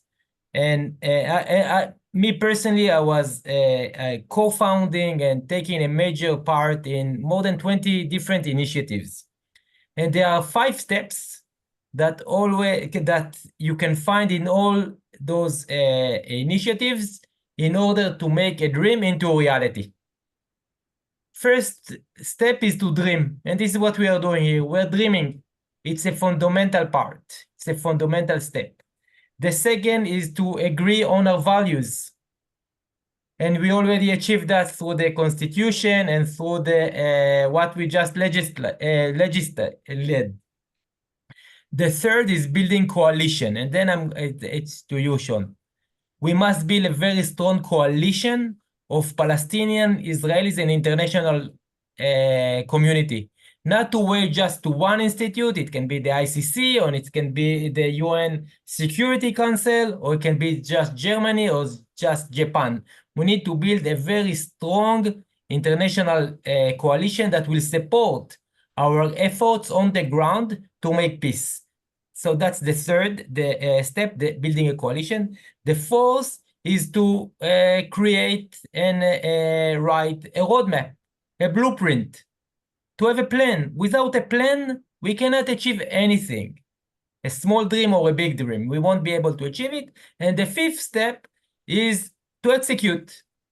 So Aziz and I are already, and many of we are ongoing of the coalition building. It's a process, ongoing, strengthening and broadening our coalition. As we go on the journey to peace and reconciliation, we are going deep into the roadmap.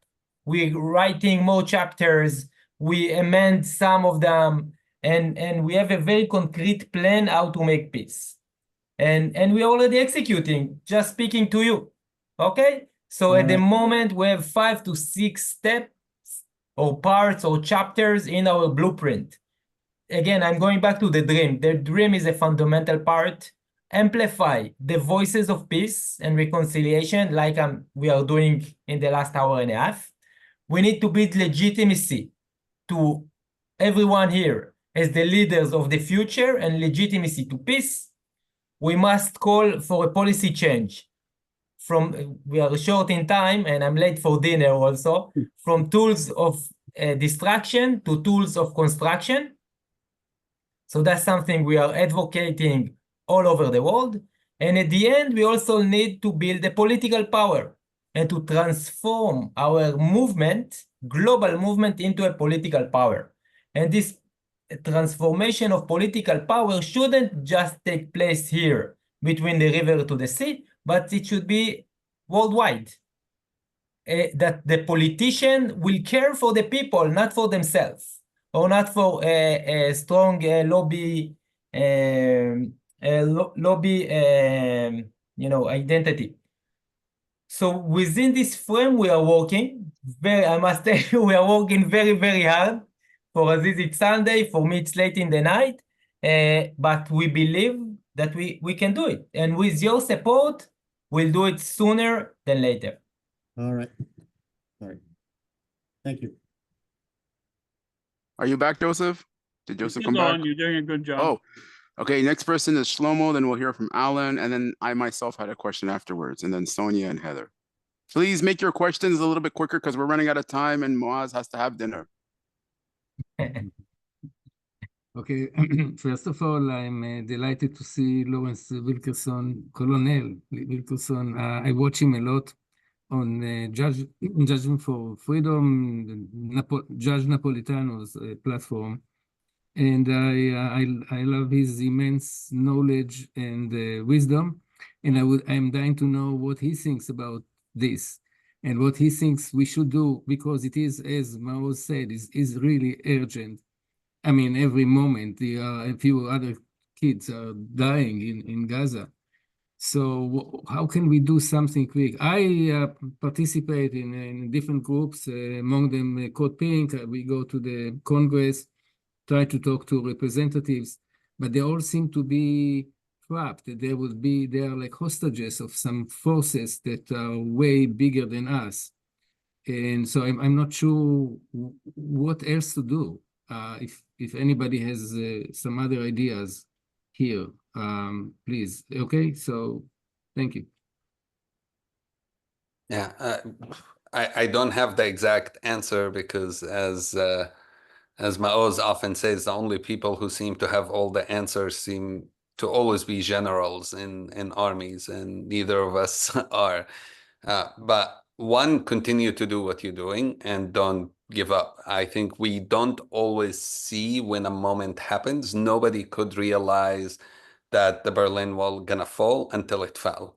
It's those powerful moments can happen because of persistence, and that's very important. So keep doing what you're doing. The second is, I think we're building a momentum today that we haven't had in many years. There was a lot of conversations in the last maybe 20 years or so about managing the conflict, managing the status quo. And for the first time in ever, we are hearing people talking about solving the conflict. And that's really important. And we have to build more and more momentum. You mentioned Congress. I actually happen to think major change can only come with the support of international community. So Maoz and I have been to Congress as well, have met members of Congress. Actually, when Netanyahu was speaking, we both held our own alternative event where we invited members of Congress to come to it instead of listening to Netanyahu. And we see a little bit of movement, not enough. We need to start thinking of how to mobilize Americans much more than we have before. And we do that through the steps Maoz has talked about. We need to amplify each other's voices. We need to legitimize each other. We need to work much more as a group, not as individual organizations, and be very clear about what is it that we want, a change of the policy. What does that mean? What are the concrete steps of changing the policy? And that's, we know how American politics are made. So we can pressure the US to push for those things. And it's maybe harder to do it right before the election, but I think we got to keep trying and keep pushing for that to happen. How do we connect with you? I'll put my contact here. Are you in Washington, Shlomo? Yes, I'm very close to DC, not exactly. I'm quite often in Washington, so I just put my email, so feel free to reach out. Thank you. And Maoz and I will be probably in Washington next month. There's also a website that Maoz put. It's interact.org. Is this affiliated with both of you? Yes. Yes. Yes. Okay. It's in the chat box as well. Yeah. And I Let's share go. my own social media platforms. So if you'll follow, we'll post there when we're going to do public speaking like this simulation, but other webinars or public events in the US, in Palestine, Israel, Europe, and many other places. There was a question you. directed to Larry Wilkerson. Can you please reply to that question, Larry? Which question? The question is, what does he think about the efforts and what can else can be done if he were to lead some movement, what he would do? For those of you who are not aware, Larry Wilkerson was the chief of staff to Secretary of State Colin Powell. Oh, yes. My comment would be that we are all witnessing, though we might not quite realize it yet, a cataclysmic change in the status of the Levant in general, but certainly in the status of Israel. Joseph, you may not know this either. Some of you will, of course. Joseph, and I was giving him a little bit of financial support, as were many others, was getting ready to put up a sign in Tel Aviv on a major thoroughfare that said a Jewish state is not good for Jews. This is being proven every minute of every day and has been proven vividly since October the 7th. That's going to change the whole situation in that region of the world. Unfortunately, we have a brain-dead U.S. administration right now that doesn't understand that.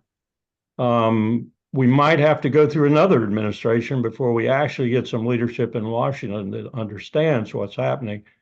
But it's going to be very clear what's happening, I think, and it's going to be very clear that Israel is no longer a tenable state as a state for Jews only. It must become a liberal democratic state. Otherwise, it's an apartheid state or worse. And right now, it's a genocidal state in terms of what it's doing. So everything that everyone has said today, I agree with in the sense that we need to work and we need to work hard and we need to work in the trenches and we need to work with love rather than hate and envision progress coming from that attitude. But at the same time, I'm saying you're going to see some cataclysmic changes, in my view, and they're going to be traumatic. And if we don't handle them properly, the situation post this could be worse than the situation now. And by that, I mean we could have a regional war and we could have an existential problem for Bibi Netanyahu, to which he answers with Dimona. That it could happen. And people will understand this in this country right now. They just don't understand it. And we need to come to grips with that and do all we can to try and turn that around and make it a positive outcome rather than a negative outcome. And the way to do that is a liberal democracy. A Thank real you, one. Lawrence. Thank you, Lawrence. The next one is, every time I open my mic, my hand goes down, so I'm going to put myself back in line. But I think Alan is ahead of me. I'm going to be after Alan, and then Sonia, Heather, and then Susan. Go ahead, Alan. And please, time people, quick. Hello, Alan. Hello, yeah. The dual narrative tour I took with you was beautiful, and you continue to be a beautiful man, giving great leadership. I really It's good to see you. What you're doing, right on. And I think what I want to add into this, I very much support this confederation notion, but I think it really has to, and echoing the last thing, we are on the edge of calamity, not only the climate calamity, but these war powers are putting themselves to the brink. And this is a disaster lurking, and we need a much stronger call for whatever we do in the context of making peace. Peace in the larger war system and this whole war system on all the fronts. It is disaster. And we need to see what really are the dimensions toward bringing to a change in priorities necessary to deal with the climate and to get us off this war system. And one of the themes is the struggle, the imperial struggle for sovereignty. A king, a flag, a border, and an army is an outmoded idea in the globalized world, and we need to see sovereignty as a loyalty and connection in the heart of people, not rooted to the land. And there are two coexisting sovereignties in the land between the river and the sea. There's all of Israel and all of that, and there's all of Palestine and all of that, and that is in the heart of people. It has nothing to do inherently with the land. And I think we need to have a sense that people are living together side by side, interpenetrating and overlapping. And that is the future. It's all over the world now. With all the refugees coming, we have to see a new sense of what is sovereignty. And that goes right back to Native America, where Native Americans are okay, but you try and put Native America into your spell check and it's spelled wrong. There's no such thing as Native America. But because that's gone. There's Native Americans just like they're Palestinians, but there's got to be a Palestine that's real among those people and Israel that's real among those people. And there are no doubt other identities there that have to have their own sovereignty recognized. So I just want to put that in the mix. In terms of coming to a sense of peace and ending this whole war system, all the peoples need their recognition. And thank you, Aziz, and keep up your good work. You're an eye-opener. Does you guys want to respond to that or move on to the? Because I think it was more of a comment than a question. Yeah, we can take a couple and then respond. Okay.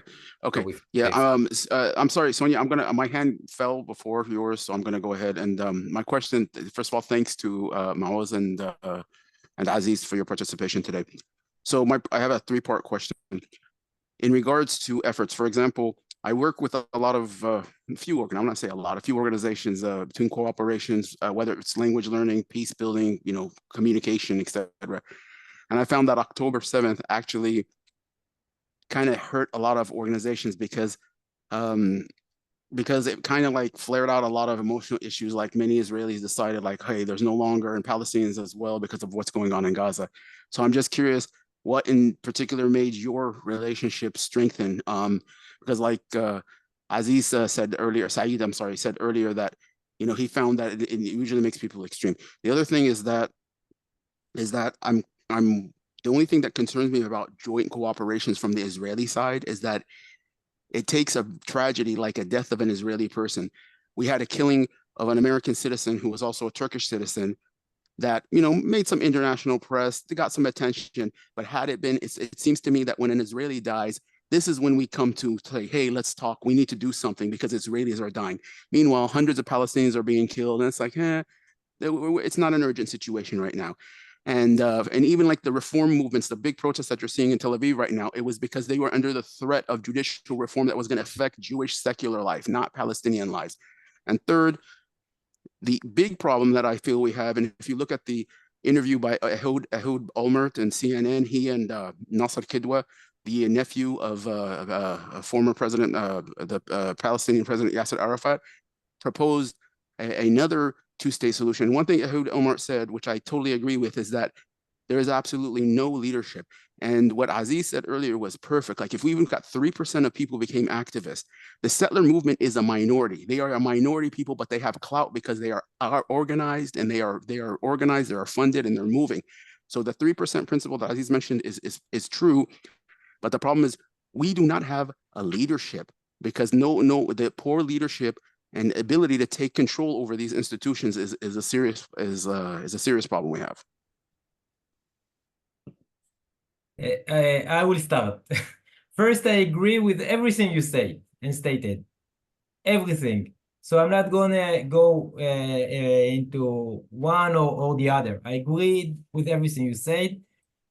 And like Obama said, we are the people we've been waiting for. So if there are no leaders, we'll step and be those leaders. And this is exactly what Aziz and I, but not only us, many other organization or individual are doing, some of them for many years, and many rise from the catastrophe of October 7th and the war and the horrors that are happening in Gaza nowadays. And it's late now in the simulation to answer. It's a topic for another webinar. Okay, because you said so many important things that all of them need to be answered and articulate and thought of. But I'm saying in If there is no leadership, we will be those leaders. When there is despair, we'll make hope. When there is no future, we'll envision this future. And this is exactly the work we are doing. It's more a spiritual and a mindset. And I will just end what we learned both from Pope Francis when we met him in Italy in May. Not to erase, not to run away from the conflict. Not to, and we're in a place where there is no conflict, it means there is an oppression and there is a dictatorship. So we need to embrace the conflict. We need to rise and prosper on the conflict. But we, the humans, are the only creature on planet Earth that can solve a conflict through a dialogue. This is the goddess part within each one of us. So it's a decision. It's a decision that we must make to solve a conflict through a dialogue. And this is that's the work we are doing. And again, I must tell you that the demand for this message here on the ground is growing in an amazing volume. And Aziz and I were together in Palestine and Israel last week, and there was so many people that wanted to invite us to do public speaking and interviews. And Aziz, there are so many since you left. But next time that we'll be here together on the ground, we're gonna work nonstop with the media, all out media outlets, and many public speaking. And I think we're gonna meet in a week time, maybe 100,000 of people, and maybe more if we'll choose the right media. So the demand is rising, and hope is being created as we speak now. I'll only add that our partnership started because of mutual recognition and mutual empathy. And it touches a lot on what you said, even of what's happening today in Gaza. In one of my first conversations with Maoz, he said, I'm not only crying for my parents right now, but I'm also crying for the children being killed in Gaza. And that happened within 2-3 weeks after October 7th. So that ability of empathy and not just feeling one's pain and being understanding, yeah, my pain hurts, obviously, and my pain is real, but it doesn't stop me from seeing the pain of the other. And actually, it doesn't threaten me. Your pain doesn't threaten me. And that's what I think helped our relationship. And that answers part of your other questions about what's happening today. I think one of the most sad interviews I read was with Aaron David Miller, who worked on the negotiations, was on the negotiations team between Israel and Palestine. And he was asked in the New Yorker about empathy. And at some point he said, look, if you're asking me, does President Biden has as much empathy for Palestinians as he does for Israelis? The answer is no. And I think that's where the problem lies.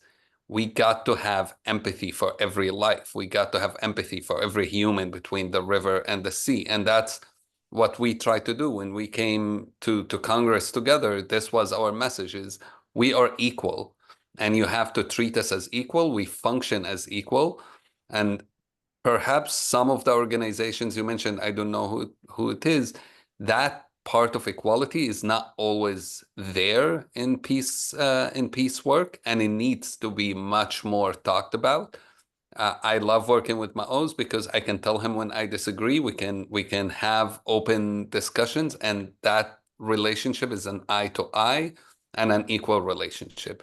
And if any joint work is not built on equality, because the reality on the ground, there is no equality, there's no asymmetry, then in the peace work, there must be hard work to achieve that equality. And if we can't achieve it within ourselves, the groups who talk about peace, we can't really come and tell our own people to work toward peace and equality. So that's one thing that has helped us, is really treating each other as equal, recognize each other, and have deep empathy for each other.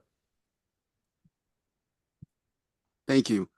Sonia, do you want to go ahead? I am apologizing, but this must be Oh. my last question. I promise here that I will, after 2 hours of simulation, I will join the family. So, Joseph, Sure. I hope you will invite us again. Yeah, I just have one question for you before you leave. Okay. If we have an election, will your son vote? If he will be in the legitimate age, that I'm sure he will vote. That's all I needed to hear. Yeah, he will vote. All right, Maybe he will run. Maybe he will run. Yeah, why not? Maoz, do you want to take like a couple people say their questions and you get last words on the questions? Go ahead, Sonia. Was your question Yeah. for Maoz? Well, I actually wanted to answer what somebody else had said before about like why it would now be different. So I don't have to. Other people, if they have questions, they should go ahead of me. Okay, go ahead, Heather. Do you have a question for Maoz? He's really hungry, you know, he has to go. To meet my family, yes. Oh, I thought for dinner. I'm sorry. Go ahead. We can't hear you. Heather, we can't hear you. You gotta speak. Okay. You need to unmute. No, she's unmuted, but I think she has a microphone problem. How about Susan until Heather fixes her problem? Go ahead, Susan.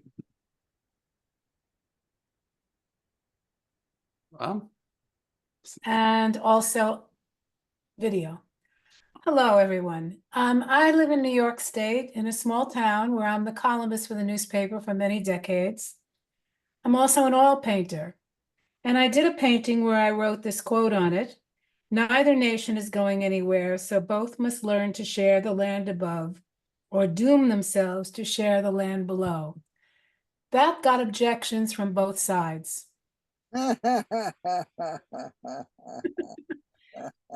I have to, because I want to write my column. If you'll just give me a second, I want to make sure that I'm going to record your answers. Hold on 1 second, please. It's important. I want to be part of the people who are convincing people to, here we go, resume. So wherever I turn, I find polarization. And I want to know from this group if anybody has anything that I can write or say in my column to convince people.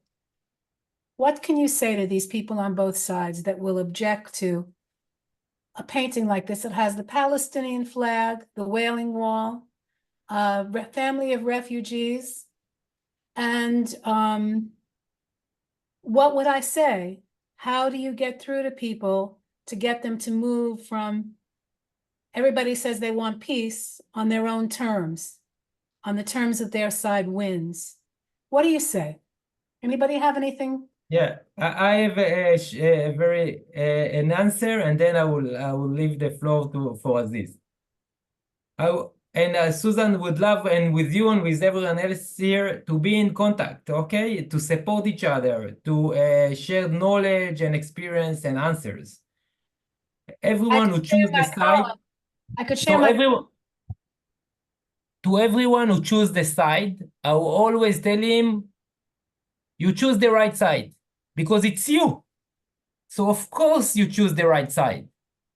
But by choosing the right side, you're ensuring the conflict, the bloodshed, and the revenge and the war will continue. So if you want to end the conflict, choose humanity, choose the peacemakers, and support us. Okay, thank you. Can we go to Heather? Maoz, if you have to go, thank you so much. Appreciate your participation, and thank you for sticking around. I'll add something to Susan because Maoz is going. I have a bit more time, so it's okay. Bye, Maoz. Love and feel free to disconnect. But thank you for your participation. Thank you, Maoz. Yeah. Thank you. Susan, first, I obviously agree with what Maoz said, but I always tell people also, look, we argue that this is the Holy Land. Both Muslims, Christians, and Jews all say this is the Holy Land. But those who truly believe it's the Holy Land would treat it differently.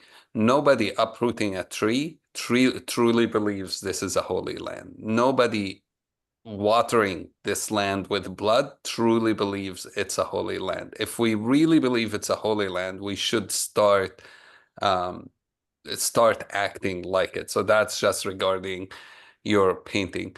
As when it comes to how do you convince people, I think different people are in different places, and that's what we have to always remember. Not everyone in the same place. We spend so much time sometimes focusing on the most extreme in our communities, and they are the most loud. So that's why we end up in debates and arguments with them. This is true, by the way, on social media. Only 8% of people on social media actually the ones who do 90% of the writing. And yet we assume they represent all of us. They don't. And so we have to remember that, and remember, just because you're hearing a lot of loud voices saying, no, I object to this, it's not true. Speak. We need to more get the people who consider themselves moderate, the people who consider themselves pro-peace, to become active. To me, that's my number one priority, is not to necessarily even convince everyone to become pro-peace, is to get people out of their despair and get people out of their feeling that there's nothing to do, help people overcome some of the misinformation that they hear. Thank you. Awesome. Thank you. Heather, is your microphone working? How is it now? Am I audible? Yes, you're audible. Thanks. Go ahead. We can hear you. Fantastic.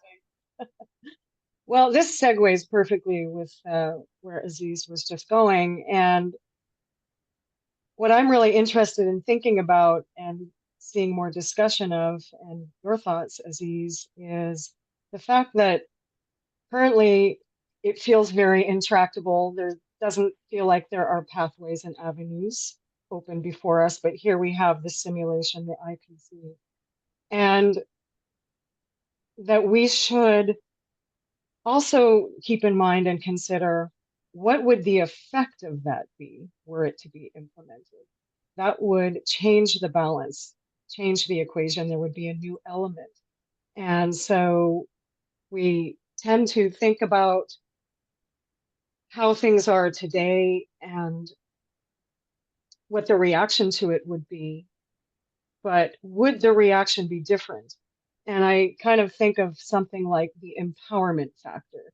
If you have another option in front of you, it can change how people feel. There may be, and I think you were just sort of talking about this in some sense, there have got to be thousands and thousands of people out there who just need something else. And if it were given to them, they would come to it, they would build on it in Israel, Palestine. So do you have thoughts about that and how actually implementing, just envisioning that it would be implemented, how that would change people's feelings? And I understand there are very extreme feelings there, but aren't there a lot of people in that land who really just would like to have something else to go towards? And how would the IPC present that to them? So I think having an alternative that people can turn to, as there's a lot of hopelessness right now, is extremely important. And that's what we're talking about. Vision. There's a verse in the Bible, in the book of Proverbs, that says, people without vision perish. And if you don't have a vision, and right now I would argue a lot of people don't have a vision, they don't see a vision, they're not presented with a vision, and they think everything has failed. They told this idea that all negotiations have failed because the other didn't want it to happen. When I talked to Israelis today, they said, well, we tried to give you a state, you guys rejected, so that's it, no future.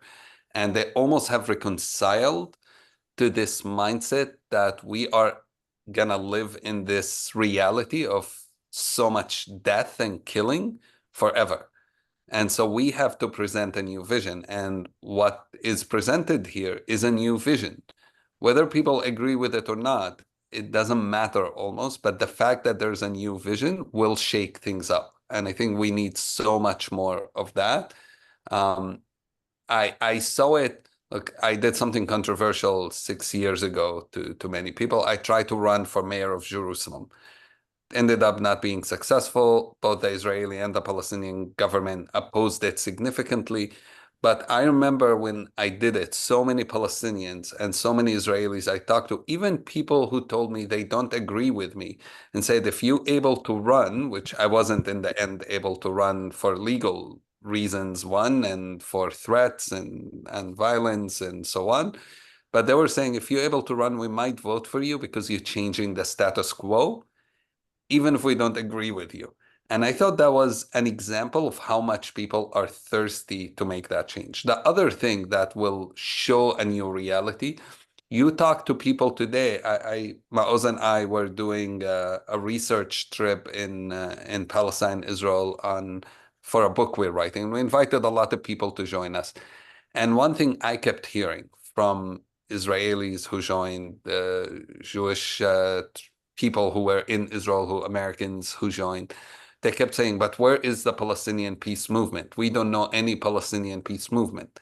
And even though I can tell you it exists, I'm here, Saeed is here, I see a few people, and I know tons and tons of people. I can name so many Palestinian peace activists, but they don't see them. And so creating something prominent that shows the Palestinian peace movement, that can overcome the silencing that the peace activists endure, is very powerful. Because how do you sell a whole society that there is no future, no hope? By telling them there's nobody to talk to, there is no partner.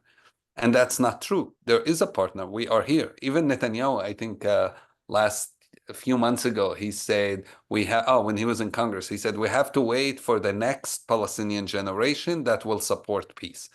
And that is the dumbest thing you can hear. One, the next Palestinian generation is more traumatized than my generation. It's much easier to make peace with me than to make it with the next generation. And second, we are already here. The generation that wants peace is already here. I am here.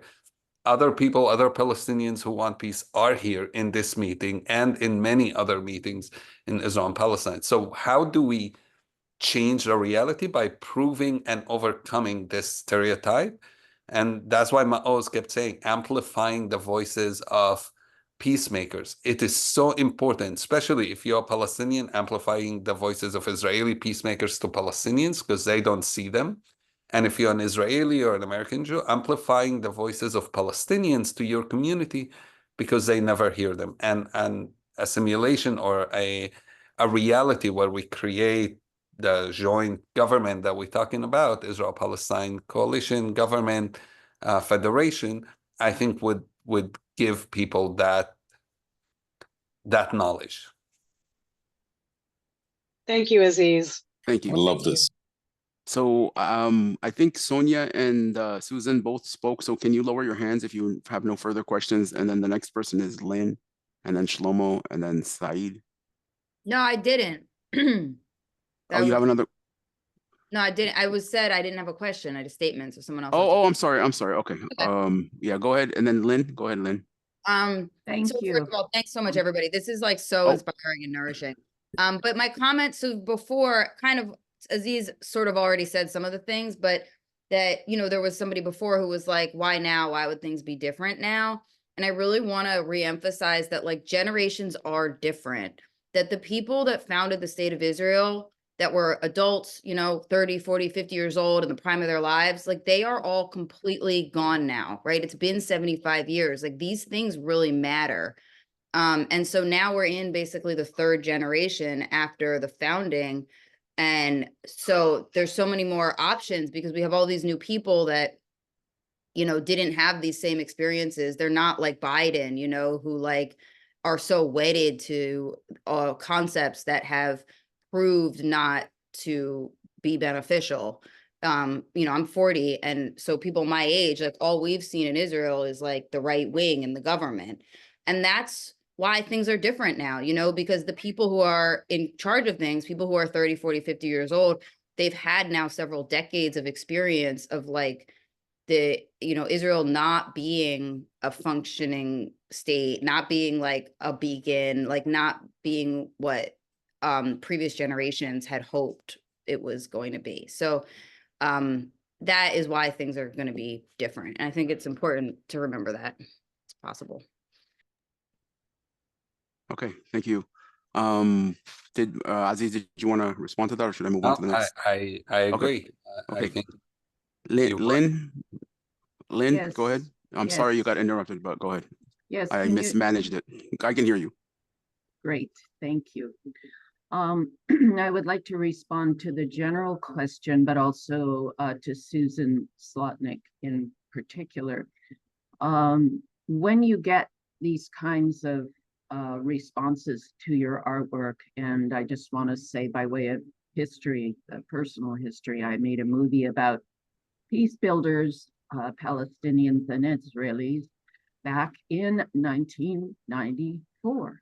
It was released in 1996, had wonderful people in it. I will only focus on Neve Shalom Wahat al-Salam at the moment.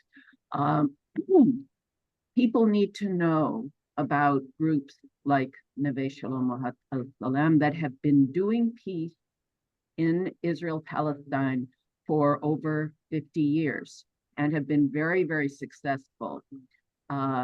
People also need to know that for 600 years, people in Hebron, Jews, Christians, Muslims, Druze, you name it, got along so well that the women in Hebron used to nurse each other's babies, everyone. People need to know that this is not a hopeless situation where for thousands of years they've been at each other's throats. No, it is a time of the ascendancy of people who are vicious, rabid ideologues. If you look at the father of Benjamin Netanyahu, you will understand why he's a chip off the old block. So I want to just end by saying that we are not in a permanent situation by any means. You can check out a radio program I did about what happened in Neve Shalom Wahat al-Salam, if you wish, during this period since October 7th at www.womenrisingradio.com. I will put that in the chat. There is a desperate need for people to understand that they have to get rid of these ideologue leaders. These ideologue leaders must go. They are hateful. Wilkerson represented Netanyahu rather well. I won't go into where he got that talent, but in any case, this is just a passing transient tyranny. And as Gandhiji said, love always wins in the end. You know, there may be tyrants and they may seem invincible for a time, but in the end, they always fall. So I think, Susan, that, you know, if you want to talk about that with people, that's a way of countering. I mean, you wouldn't believe the comments I got from, shall we say, both sides when I did my movie and released it. It was ridiculous. So I really empathize with you, you know, putting your art out there and having responses that are very difficult to deal with. And I just wanted to say to you a few things that, you know, might inspire your own vision, you know, as to what to say. Thank you. Thank you. And I just want to add to this is there are great organizations and there are amazing individuals who are not necessarily part of organizations. You have people like Amira Muhammad, you have people like Hamza Awaude, you have people like Jonathan, Vivian Silver's son. You have so many of those incredible individuals who are not necessarily working for a certain NGO, but coming together and working for a better future, and who have been extremely loud and have, especially in the last year, have become leaders in the society, in the community. So it's important to remember that the movement has organizations and it has individuals as well who are doing great work. All right, thank you, Shlomo. Okay, I try to be very quick as much as I can. The problem, I'd like to focus a little bit on the problem, because you cannot solve the problem unless you understand what the problem is. So the problem is collective mental illness that is at the base of the Zionism itself. Because the idea of the Zionism itself was, okay, we are going to the Holy Land and we are going to replace the, we are going to replace some million people, and no problem. And they still, unfortunately, we talk about generations. Over the generation, that's the concept. From the old generation to the new generation, we will just get rid of the others. And it will be all ours, and that's what we are. So they have to, how to cure them, unfortunately, it will have to be a very big blow, because they will not fall on the reality without it, unfortunately. And I wish, because I have family there and I am pro-Israel. I would like Israel to survive, at least the Israelis to survive, and I'm not sure about the state. The state is not proven itself so far. So yeah, so that's a major obstacle. And on top of it, now the more they kill Palestinians, the more they are worried, because if you make one state, then they are afraid of revenge, justifiably. Okay, so by stopping the killing, you also stop this phobia, all right? And so how to tell the Israelis, okay, even if we don't have a Jewish state, even if the state is just normal, healthy state, don't worry, we're not going to kill you. And I don't know how to tell them that, because, yeah, so those are the two major things. First of all, to be cured of the Zionist idea, the original one, and B, to be cured of the fear. And those are the challenges. Thank you. Yeah, Shlomo, I'll answer your second mainly. You're right. The more people killed, if reality doesn't change, that's my argument with a lot of Israelis. I say, what you think you killed everyone from Hamas in Gaza, and the next generation is going to be in love with you? Like, it's not going to happen. And I also say, you often talk about education. Oh, Palestinians educate their kids to hate Israel. I'm like, you don't need anybody to educate any kid in Gaza to hate Israel. I mean, if your house has been destroyed and your whole family has been killed, you're not going to grow up to be in love with Israel. That's a reality. Now, from other conflicts, we can learn a lot. I'll mention a few. We can look at Bosnia a little bit, but we can look especially at Rwanda, where a genocide of 1 million people happened. I was in Rwanda just 3 months ago, and I can tell you, if it's handled right after, and that's what they did, I think in Rwanda, they did extremely well, because you meet people who live next door to those who killed their entire family, and they're not trying to seek revenge. If you're able to come to a just and fair and peace agreement that brings dignity, it really tackles the issue even of the mental health you're talking about, and work with the communities and bring even traditional building methods that are employed in each society, you are able to deal with it. And we don't hear in Rwanda of people going and killing those who killed their families, even though, again, they live in the same village, sometimes next door. The contrary, I've met people who are friends now with those who killed their families, which is something really so hard to imagine. The same with Bosnia and Herzegovina. It's not perfect over there. And I think the way the EU has set it up and the peace agreement is significantly flawed and could lead to violence in the future. But with that being said, since the agreement, we're talking about now 30 years, there has been no violence of people going and seeking revenge. And it always blows my mind. So there is, just based on a few examples of historical examples, things we've seen in our own lifetimes, there is a way to reach an agreement that can make us able to live not even in separate states. You can live even the same state. That's the argument that you must have two separate states because of hate and because of the violence. I don't think it's really a good argument because we've seen many examples where that didn't stop it. People have maybe other arguments, it's fine.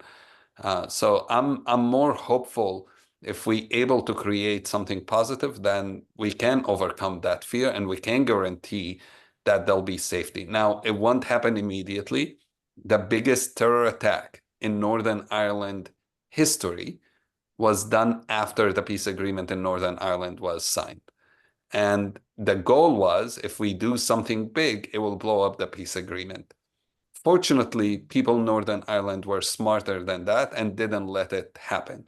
And we have to be aware that some people will try to blow up any peace deal that we're able to have, and we'll have to be resilient and not let them do that. We have more people killed because of the policies of not having peace today than in any other time in our history of this conflict. It's proven that not having peace kills way, way more people. So that would be my response. That's actually an interesting response. That like that people are dying now, being killed now, and it's as if peace is the whole argument that peace is going to bring about more killing is ridiculous because the numbers are dying. I think Saeed is the last person, and I think we're going to wrap it up because we're approaching 11:30. Joseph, is that all right? Yeah. So let's take Saeed's final question and then a final maybe comment from. I'm sorry, Saeed, not Aziz. There is Saeed and there's Aziz. Saeed is the one with the last question, and Aziz is the one who's going to make a final comment. And I am Saeed Aziz, by the way. So yeah, I know. amazing. I'm looking at Saeed Aziz, and I'm looking at Aziz, and I'm بشكلوب أنا اليوم. Thank you, Nasser Habibi. Thank you, everybody. What's really touched me in this in today's event that both gentlemen came from the suffering of losing family member. I myself spent 2 years in Israeli prison in the first Intifada. I may, if I see his picture, your brother, I may see him or remember him from somewhere. Maybe, you never know. But what I'm telling you, brother, I disagree that in the time of conflict we need to come together. I believe the Palestinian was never, or the Palestinian and Israelis was never give the chance to speak and to communicate with each other and to vote based of what you want to do with the Palestinian. For example, Palestinians in West Bank work in settlements, work in Israel. We have 40,000 people go work in Israel. These people created connection with the Israelis. People in Gaza used to work in Israel. The Jerusalemian, from the people from Jerusalem, they are freely working in Israel. The Palestinian Arabs who lives in 1948, they are, part of Israel. So I believe this always been an option. But what I'm seeing coming out from the box, I see the Zionist government unite Jewish people under the fear. And they are, every time we act violently as Palestinian against people, they go and they unite against under the Israeli government. I believe we have to give the chance today to the people to vote, to ask their opinion, not necessarily through any of their government, come to one-to-one and bring votes together. And I believe when you come talk to every individual one-to-one, you will see the difference. You will see them seeking peace, wanting peace, wants common governments, wants to live together. I believe the problem that we all have, that we never spoke to the people in the streets and try to understand them and communicate with them and ask for their opinion and get their vote for peace. Thank you. Right. You're right. We had access, much less today than before. But that access between Israelis and Palestinians was always almost one above the other. So I remember I worked in a coffee shop in Jerusalem. It didn't make me friends with any of the other employees there. They were all my bosses, and they didn't, to be frank, didn't treat me that well.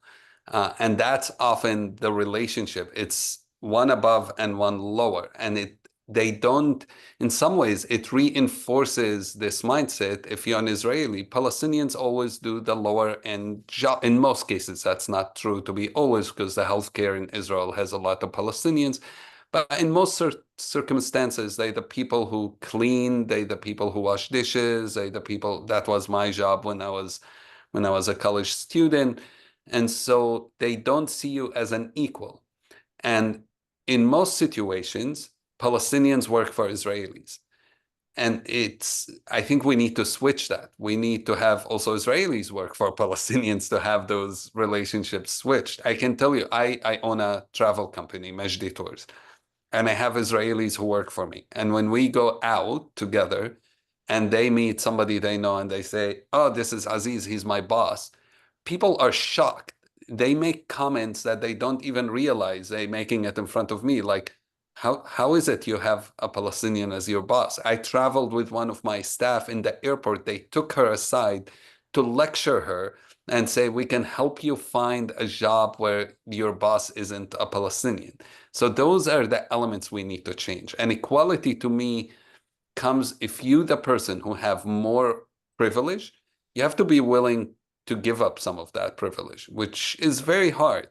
I was on a tour once with an Israeli tour guide who worked for me, and we got stopped at Tarqumiya checkpoint, one of the worst in the country. And they came on the bus. We have 30 travelers from an American university, me and the driver, Palestinian, my Israeli tour guide. And they only took me and the driver down to be screened, which from a security point of view is extremely stupid and non-realistic. Obviously, if we had something, we would put it anywhere where the other travelers are. But when we went down, my Israeli tour guide came down with us. And the soldier objected and is like, why are you coming down? She said, the way you treat my colleagues, you treat me. If you're going to have to check them, you're going to check me as well. And he got pissed. And she's like, look, I'm not telling you not to do your job. You're saying you have to check them? I will not allow my Palestinian colleagues to be treated differently than me. That changes the power dynamic between us, and it will not happen. And she made him, we went through metal detectors and she made him make her also go through the metal detector.